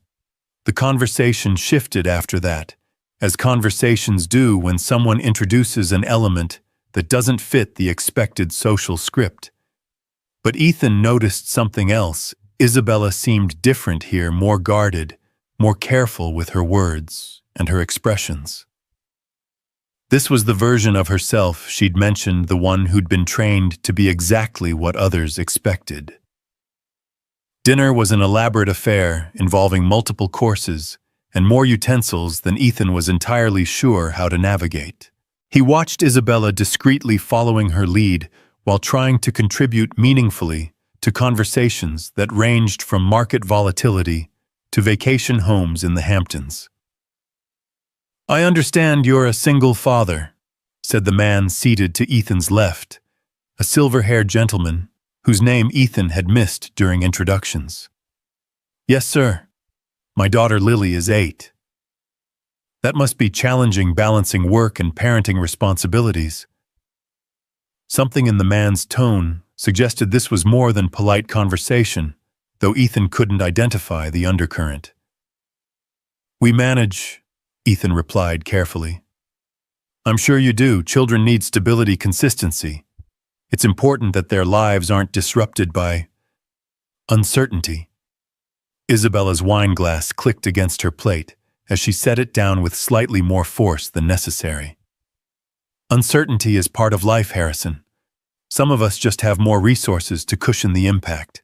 Harrison Whitmore, Patricia's husband, and someone whose opinion carried weight in whatever circles Isabella moved in, smiled with the kind of condescension that wealthy people sometimes mistook for charm. "Of course, my dear. But there's a difference between normal life uncertainties and the kind of instability that comes from significant lifestyle changes." The meaning was clear enough that even Ethan caught it. Harrison Whitmore was suggesting that Isabella's involvement with someone from Ethan's background represented the kind of disruption that could affect a child negatively. "You know what's unstable?" Isabella's voice carried a crystalline edge that cut through the dinner conversation at nearby tables. "Growing up believing that your worth is measured by your net worth. Thinking that love comes with conditions and human value can be calculated in quarterly reports. Isabella dear." Lily Cole, Isabella continued, her voice growing stronger, "knows more about love, loyalty, and human decency than most adults in this room. She understands that what matters isn't what you own, but how you treat people. Her father has taught her that helping others isn't a tax deduction, it's a moral obligation." The table had grown quiet, other conversations pausing, as people sensed conflict in the carefully orchestrated pleasantness of the evening. "That's admirable," Harrison said, his tone suggesting he found it anything but. "But surely you must consider the practical implications." "The practical implications," Ethan said, surprising himself by speaking up, "are that Isabella makes me want to be a better man, and my daughter has never been happier than she's been these past few weeks." He looked around the table, meeting the eyes of people who were trying to calculate his worth using metrics that had nothing to do with character or kindness. "I may not understand your world," he continued, his voice steady, despite the adrenaline coursing through his system. "I may never be comfortable in places like this. But I understand Isabella. I understand that she's brilliant and generous and capable of changing lives just by choosing to care about them." Isabella's eyes were bright with unshed tears, though whether from gratitude or embarrassment, Ethan couldn't tell. "I also understand," he said, standing slowly, "that this probably isn't the right place for me." He was halfway to the door when Isabella caught up with him, her heels clicking against the marble floor of the hotel lobby. "Ethan, wait. I embarrassed you," he said without turning around. "You defended me. You defended us." "Same thing in that room." Isabella moved to face him, her expression fierce despite the tears that had finally spilled over. "No, it's not. In that room, embarrassment means caring more about what they think than about what's right. You stood up to Harrison Whitmore. Do you have any idea how many people would kill for the chance to do that? Isabella, I've spent 10 years sitting at tables like that one listening to men like Harrison make pronouncements about what's appropriate and what's practical and what's best for everyone involved. Tonight was the first time I've ever seen someone tell them they're wrong." Ethan studied her face, looking for signs of regret or second thoughts. Instead, he saw determination and something that looked remarkably like relief. "So what now?" he asked. "Now we go home. We pick up Lily from Mrs. Rodriguez's apartment, and we sit on your couch and watch whatever movie she's chosen, and we remember why none of what happened in there matters. And tomorrow," Isabella's smile was soft but certain, "tomorrow we keep building our world. The one where love isn't a business transaction and worth isn't measured in dollars." They retrieved Isabella's car from the valet, leaving behind a gala that was probably still discussing their dramatic exit.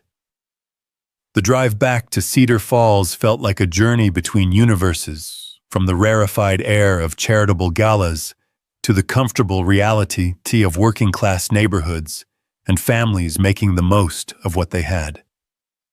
Mrs. Rodriguez met them at the door with her usual combination of maternal authority and barely contained curiosity. "Mijo, you look very handsome," she told Ethan, then turned to Isabella with frank assessment. "And you, querida, are even more beautiful than Lily described." "Thank you, Mrs. Rodriguez. I hope Lily wasn't too much trouble." "Never. She helped me make cookies and told me all about the horses at your grandmother's house. That child has a good heart." Lily appeared in the doorway wearing her pajamas and an expression of sleepy contentment. "Daddy, did you have fun at the fancy party?" "We did," Isabella answered before Ethan could respond. "But we missed you." "I missed you too. Mrs. Rodriguez and I made extra cookies so you could have some when you got home." They spent the next hour in Ethan's small living room, eating cookies that were still warm from the oven, while Lily regaled them with stories about her day, and Isabella listened with the kind of attention usually reserved for board meetings and quarterly reports. "Isabella," Lily said, as they were cleaning up cookie crumbs, "are you going to marry my daddy?" The question hung in the air, like a challenge innocent, in the way that only children's questions could be, but loaded with implications that neither adult was quite ready to address. Why do you ask, sweetheart? Isabella replied carefully. Because you make him smile the way Mommy used to. And you look at me like I'm important, not like I'm just a kid who's in the way. Ethan felt his heart clench at his daughter's observation, at the casual way she'd revealed her awareness of how some adults viewed children as obstacles rather than people. You are important, Isabella said fiercely. You're the most important person in your daddy's world, and that makes you important to me too. But you didn't answer my question. Isabella glanced at Ethan, seeking guidance on how to navigate an 8-year-old's directness about topics they were still figuring out themselves. I'd like to marry your daddy, Isabella said finally. But marriage is something that happens when two people are sure they want to build a life together. We're still figuring out what that life might look like. Lily considered this with the seriousness she brought to all important matters. Well, when you figure it out, I think you should say yes. Why? Isabella asked, genuinely curious. Because Daddy's been sad for a long time, even when he smiles. But when you're here, he's not sad anymore. And you're not sad either, even though I think you were sad before you met us. The insight was devastating in its accuracy, cutting through adult complications to reach the simple truth underneath. Isabella had been sad, trapped in a life of obligation and expectation, surrounded by people who valued her for what she represented rather than who she was. And Ethan had been sad too, working so hard to provide for Lily that he'd forgotten to leave room for his own happiness. You're very wise, Isabella told Lily. I know, Lily replied with the confidence of someone who'd never doubted her own intelligence. Can I go to your grandmother's house again sometime? She said she'd teach me about the different kinds of roses. I think that can be arranged. Later, after Lily had gone to bed and Isabella was preparing to leave, they stood in Ethan's small kitchen talking quietly about the evening's events. I'm sorry about Harrison, Isabella said. He represents everything I hate about that world, the assumption that money gives you the right to judge other people's choices. He wasn't wrong about the instability part, Ethan pointed out. Dating you does change things for Lily, exposes her to possibilities that might not work out. And what if they do work out? Then she gets a life I never could have given her on my own. Isabella moved closer, her hand finding his face with the kind of gentleness that still surprised him. She gets a life where she's loved by two people instead of one, where she learns that families can be built on choice as well as biology, where she sees that love isn't limited by circumstances. And if it doesn't work out, then she learns that taking risks for love is worth doing, even when the outcome isn't guaranteed. That some things are more important than security. Ethan leaned into her touch, allowing himself to believe for this moment, in this kitchen with this woman, that love might indeed be more powerful than logic. Harrison was right about one thing, he said quietly. What's that? I am going to change your life, probably in ways you can't imagine. Isabella's smile was soft and certain. I'm counting on it. The kiss that followed felt like a promise and a commitment, like crossing a bridge they couldn't uncross.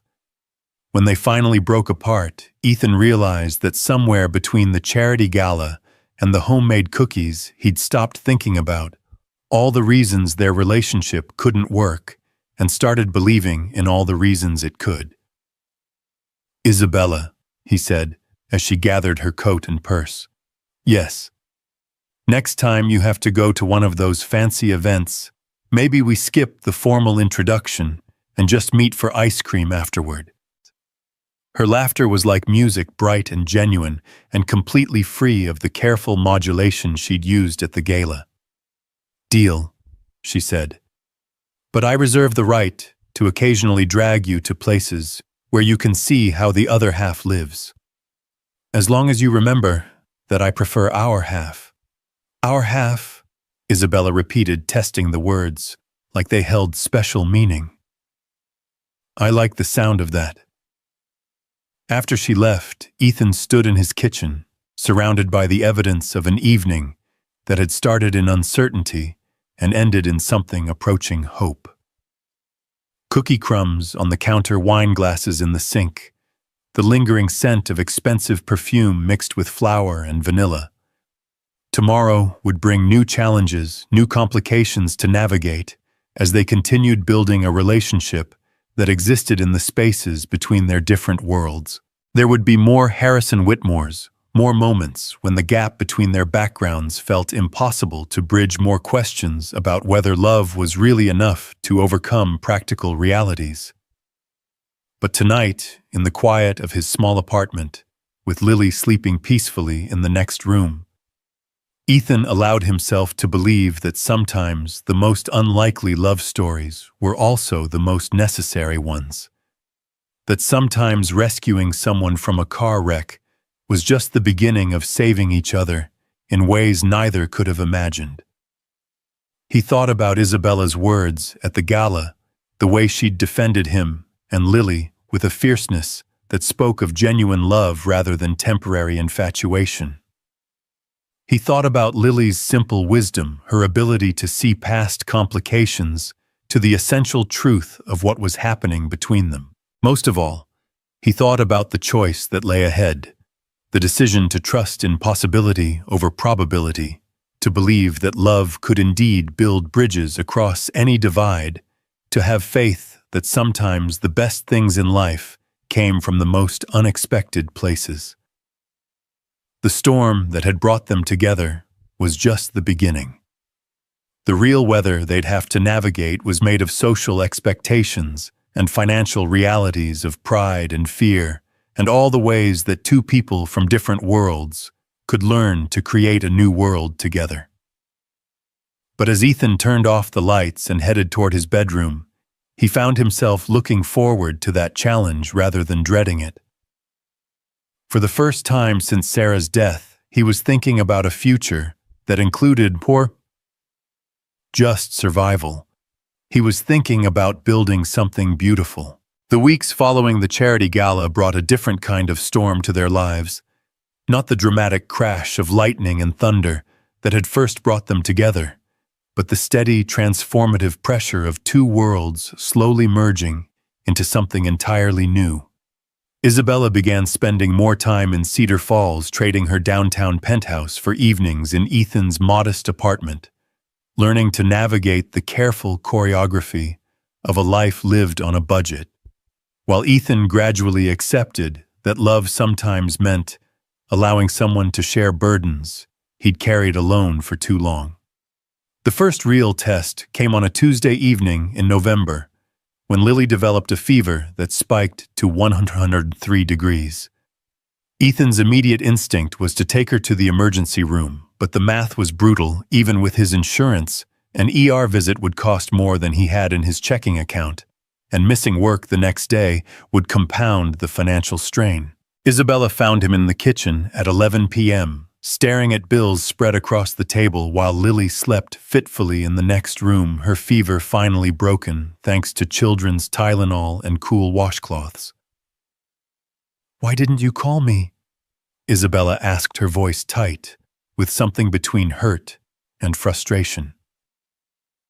"It's not your responsibility," Ethan replied, not looking up from the papers that represented his careful calculations of how much he could afford to care for his sick daughter.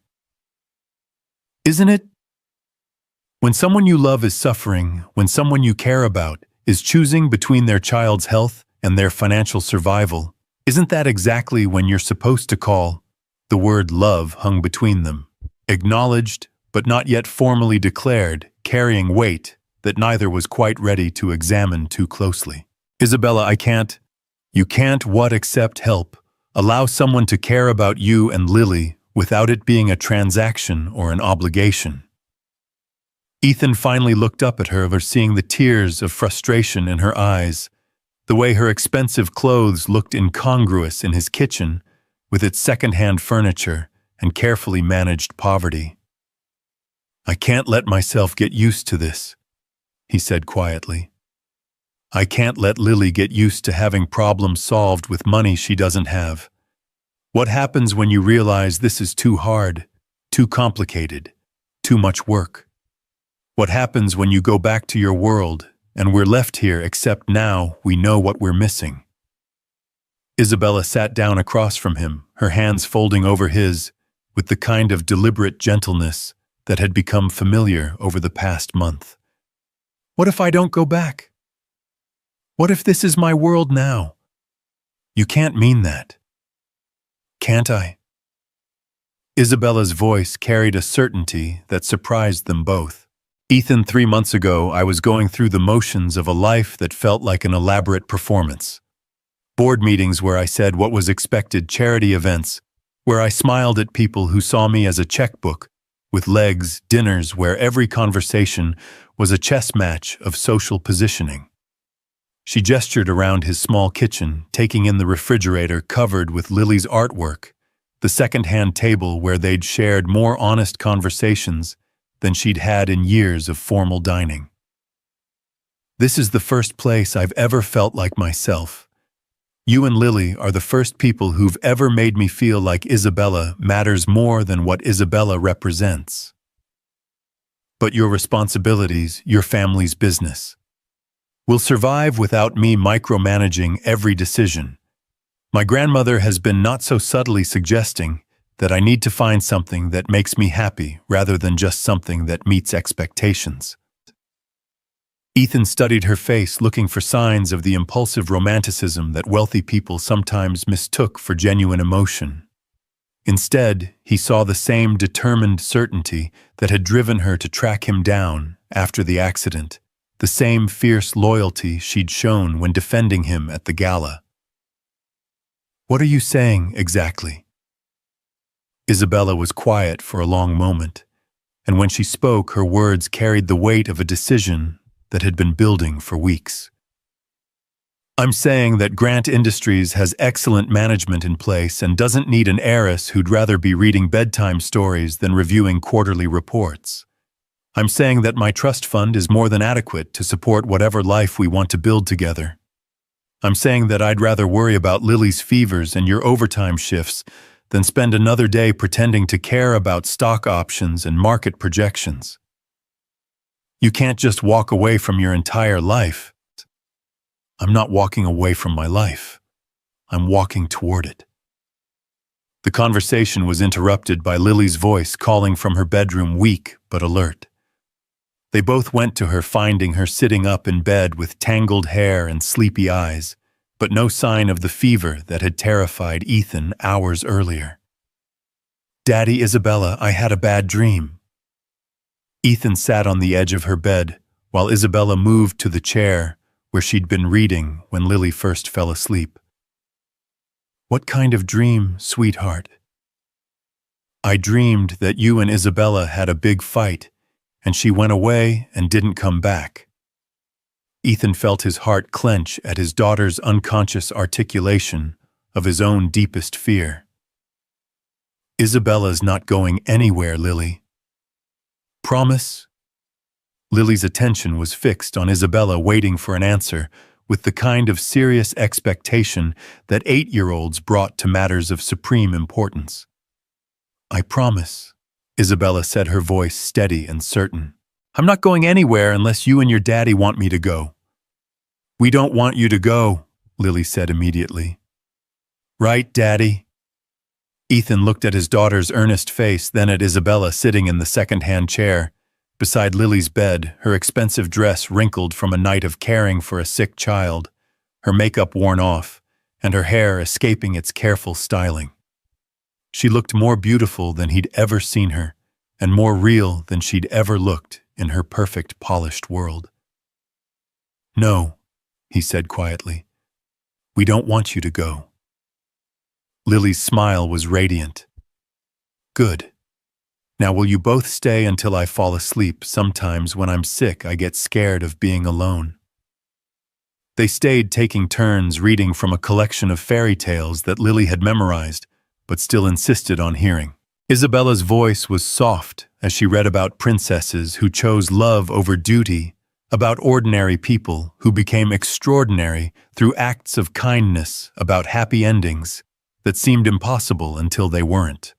When Lily finally drifted back to sleep, Ethan and Isabella found themselves alone in his living room, surrounded by the quiet evidence of their makeshift family.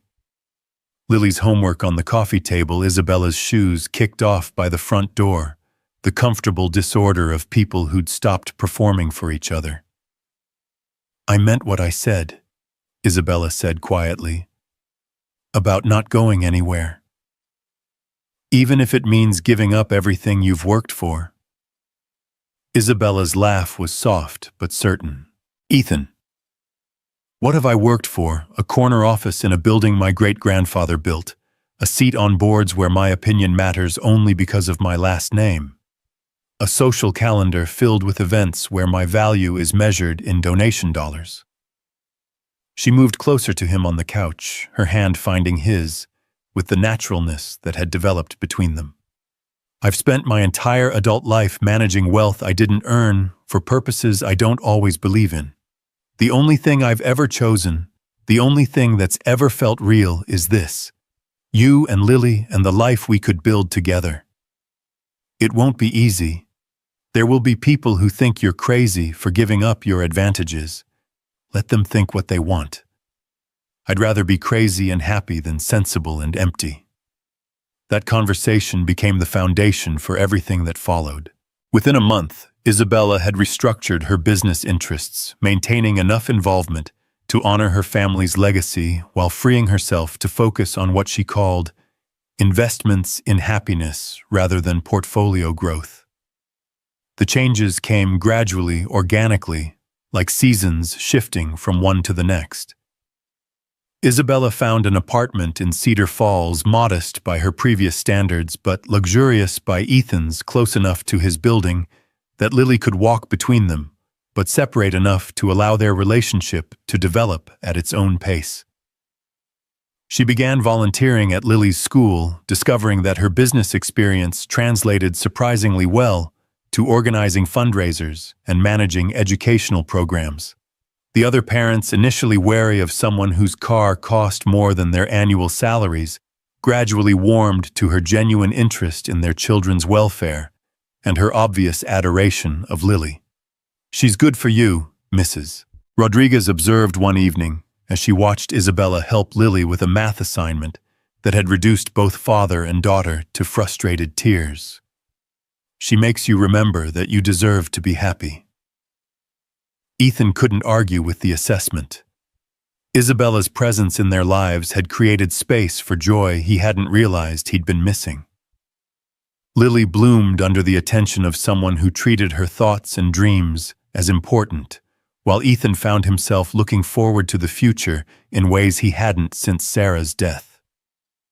But the most significant change came in February, when Lily announced that she wanted to enter the school's science fair with a project about renewable energy. "All the other kids are doing volcanoes and growing plants," she explained over dinner at Isabella's apartment, where they'd begun spending most evenings. "But I want to do something that actually matters."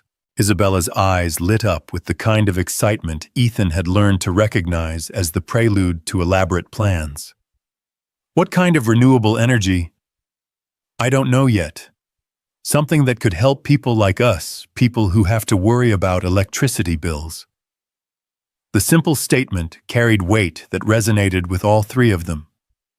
Lily's project became a family endeavor, with Isabella contributing research skills and resources, while Ethan provided the practical engineering knowledge that turned theory into working models. Their evenings were filled with discussions about solar panels and wind turbines, with trips to the library and hardware store, with the kind of collaborative learning that felt like play but produced genuine understanding. Lily's project, a small-scale solar charging station designed for low-income households, won first place at the school level and advanced to the regional competition. "She gets her intelligence from you," Isabella told Ethan, as they watched Lily explain her project to judges who were clearly impressed by both her knowledge and her passion. "She gets her confidence from you," Ethan replied. The belief that her ideas matter, that she can change things. She gets that from both of us.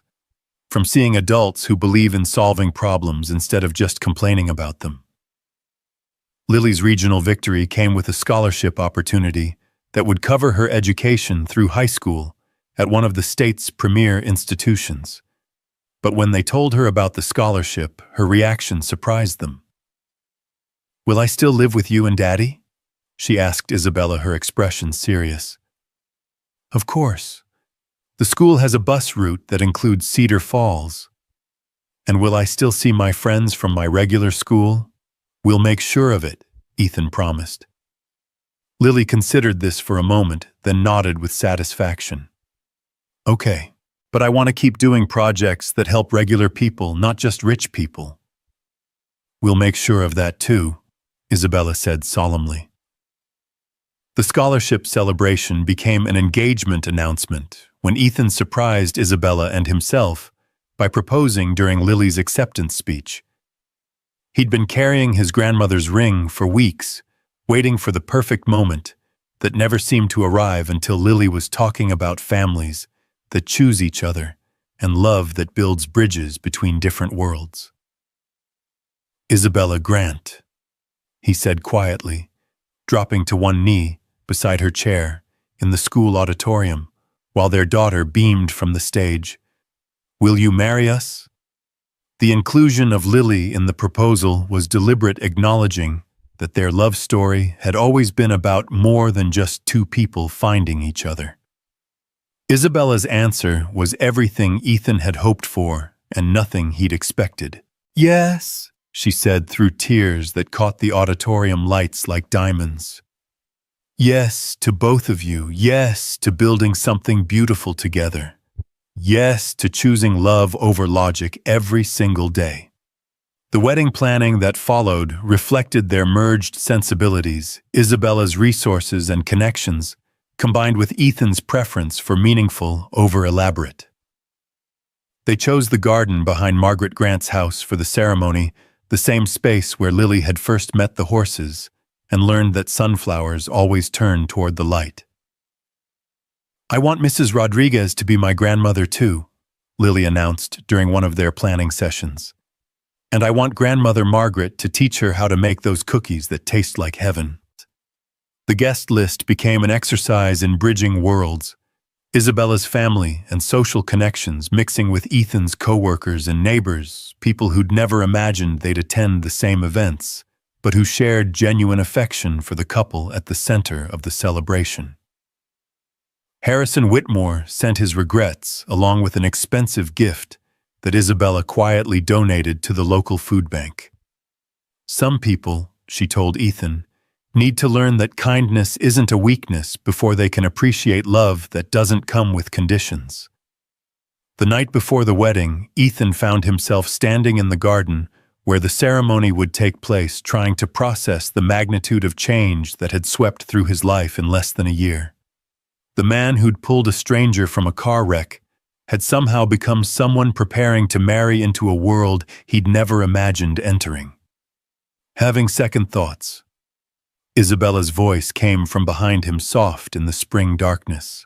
"Third and fourth thoughts," he replied, echoing their conversation from months earlier.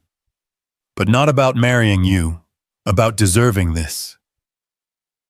Isabella moved to stand beside him, her hand finding his, with the naturalness that had developed between them. What if deserve has nothing to do with it? What if this is just what happens when two people choose to build something together instead of protecting what they have separately? Then I guess we'd better make sure we build something worth the risk. I think we already have. The wedding itself was everything they'd hoped for and nothing they'd expected.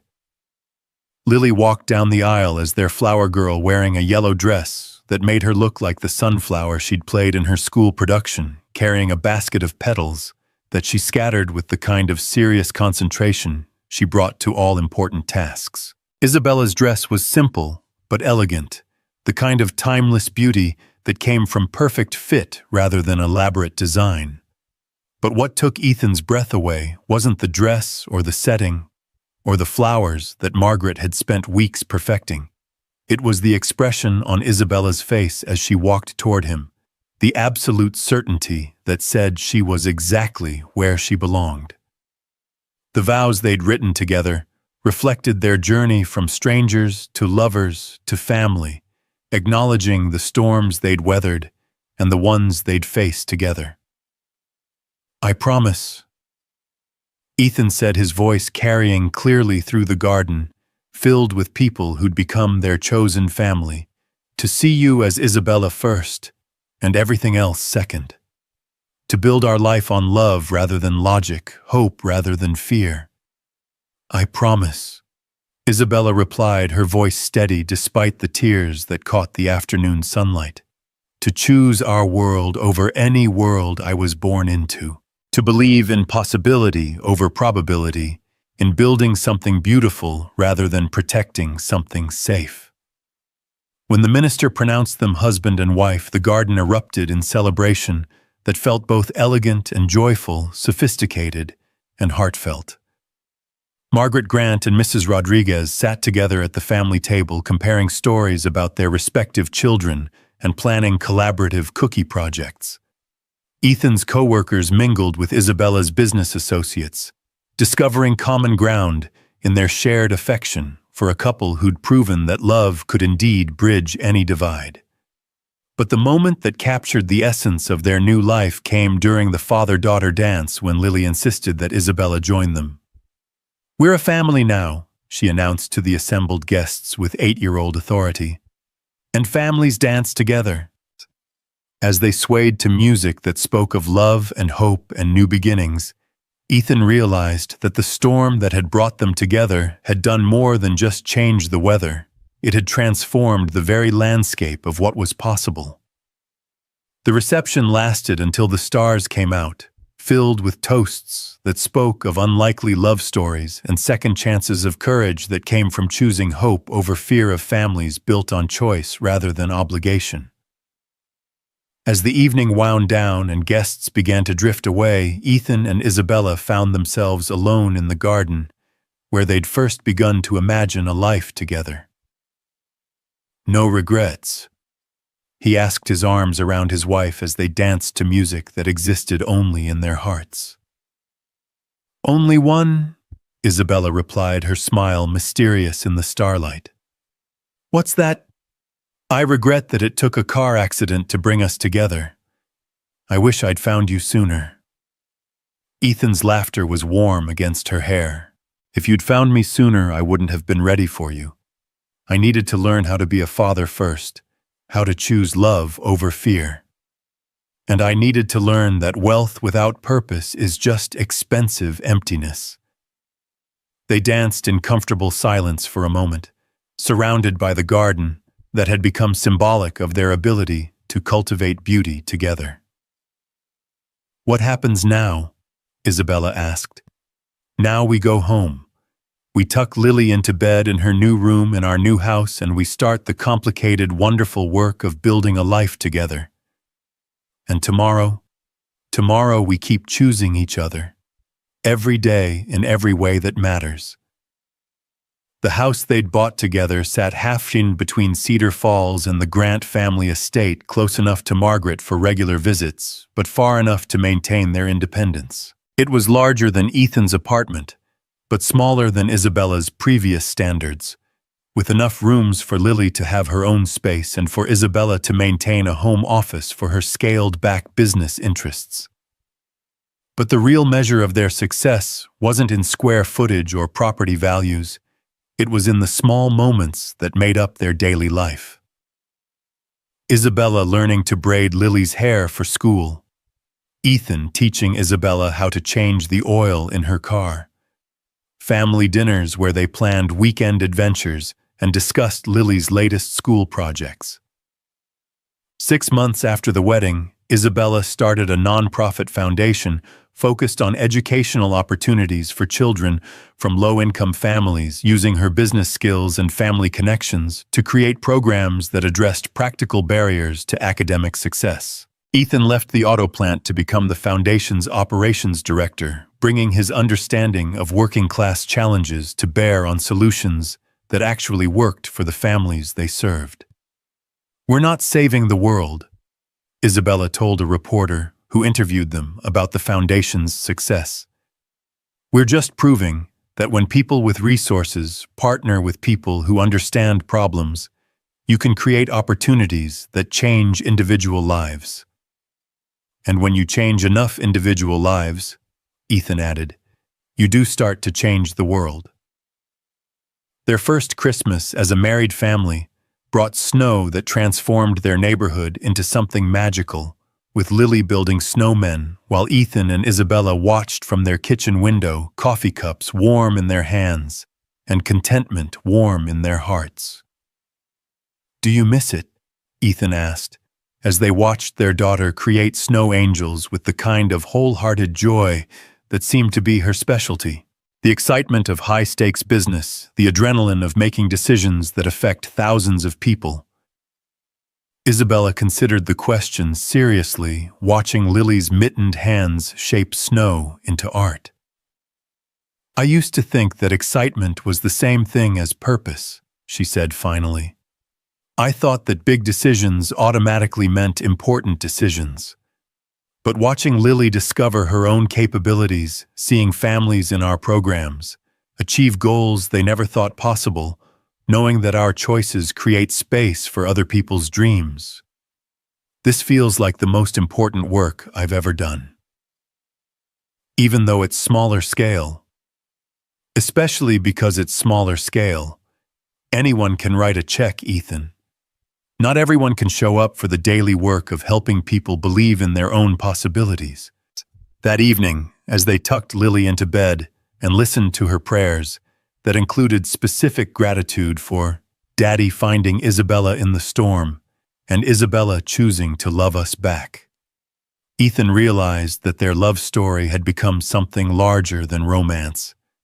It had become a proof of concept evidence that people from different worlds could indeed build something beautiful together, that love could overcome practical obstacles when supported by genuine commitment, that families could be created through choice as powerfully as through biology. "Lily's right, you know," Isabella said, as they settled into their own bed, the house quiet around them, and snow still falling outside their bedroom window. "About what?" "About you finding me in the storm. I was lost before that night, Ethan. I just didn't realize how lost until you showed me what it felt like to be found." "I found you," Ethan agreed, pulling her closer. "But you saved me right back. You and Lily both. You taught me that it's okay to want more than just survival, that love is worth risking everything for." Outside, the storm that had brought them together had long since passed, replaced by the gentler weather of everyday life, the steady rhythm of work and family, of small victories and shared challenges of love that deepened through choice rather than chance. But sometimes, on nights when the wind picked up and rain drummed against their windows, Ethan and Isabella would remember that first storm and the choice they'd made to rescue each other. They'd remember that sometimes the most profound changes begin with the simplest acts of kindness, that love often arrives disguised as crisis, and that the best families are built not on similarity, but on the decision to face life's storms together. In the morning, they'd wake up to Lily's laughter echoing through their home, to coffee that tasted better when shared, to the complicated, wonderful work of proving that love could indeed conquer all, not through magic or destiny, but through the daily choice to show up for each other, to build something beautiful from the raw materials of hope and determination, and the unshakable belief that some things are worth risking everything for. And when Lily asked, as she often did, to hear the story of how Daddy found Isabella in the storm, they'd tell her about the night when lightning showed them that sometimes the most important rescues happen when two people choose to save each other, creating families that shine like sunflowers, always turning toward the light, no matter what weather life brings their way. The end of their story was really just the beginning. The start of a lifetime spent proving that love, when chosen daily and lived boldly could indeed weather any storm and build any bridge, creating possibilities as endless as a child's imagination and as durable as the decision to keep choosing each other one day at a time for all the days to come.